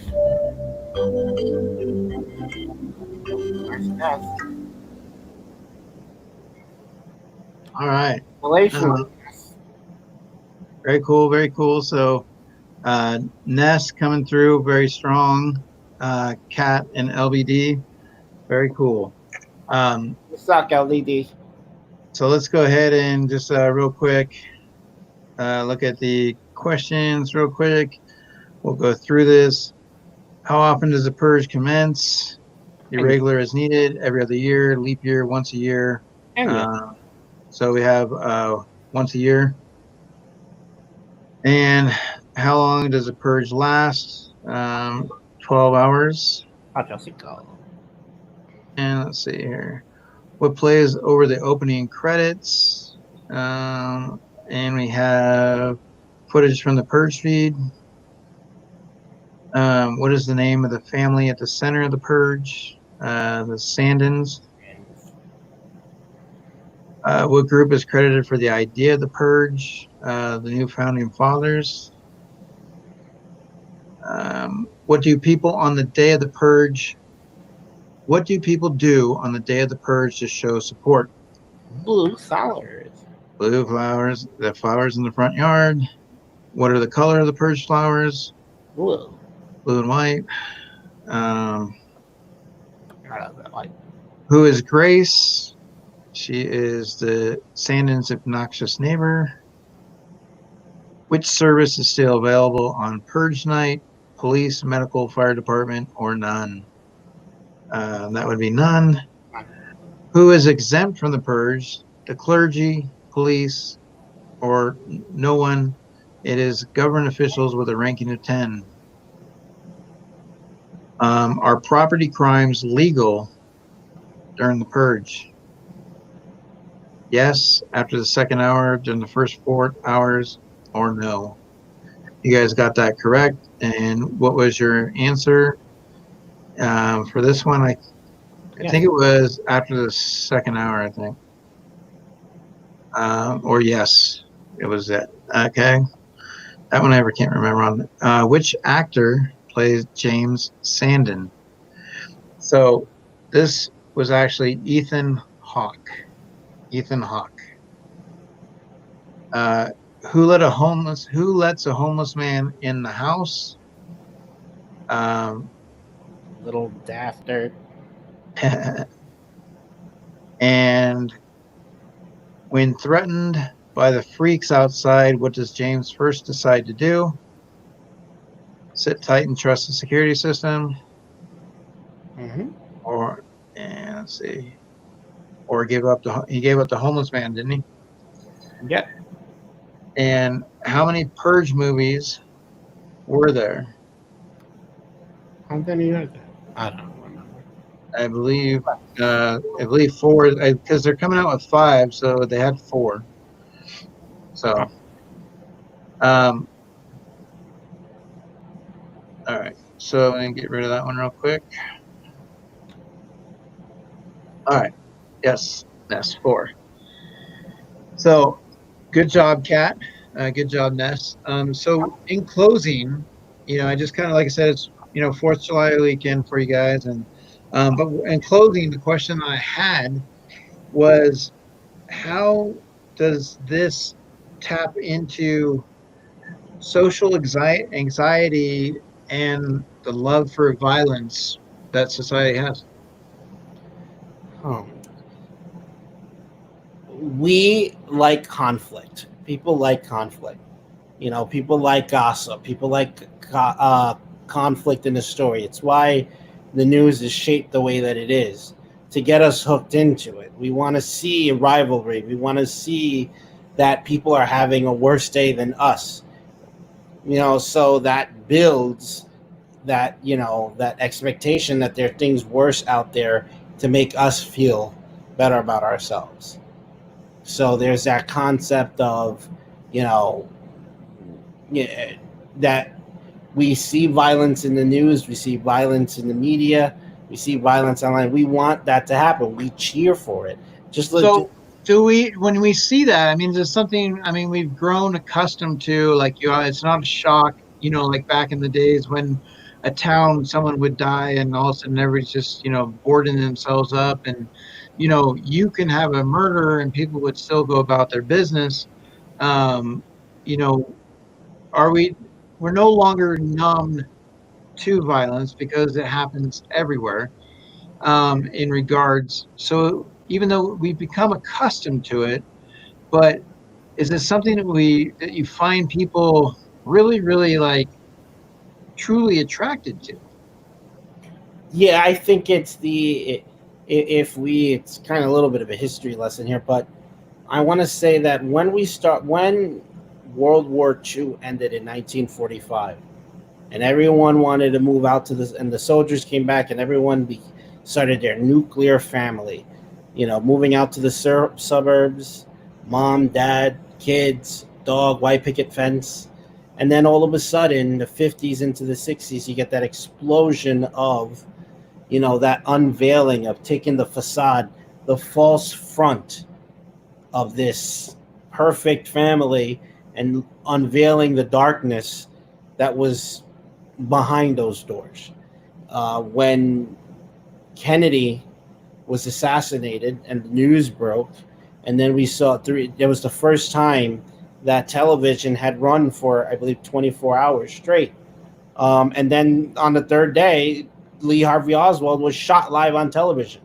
And then eventually the assassinations of Martin Luther King, Malcolm X, Robert Kennedy, and then the Vietnam War being broadcasted to the to everyone there in their homes, because in the 1960s everyone pretty much had a TV at that point, and some mostly in color. That all psychologically messed us up, and society, I think, started to shift into being more acceptable to violence and used to Well, it. you also had cults. You had cults out there. With Charlie Manson.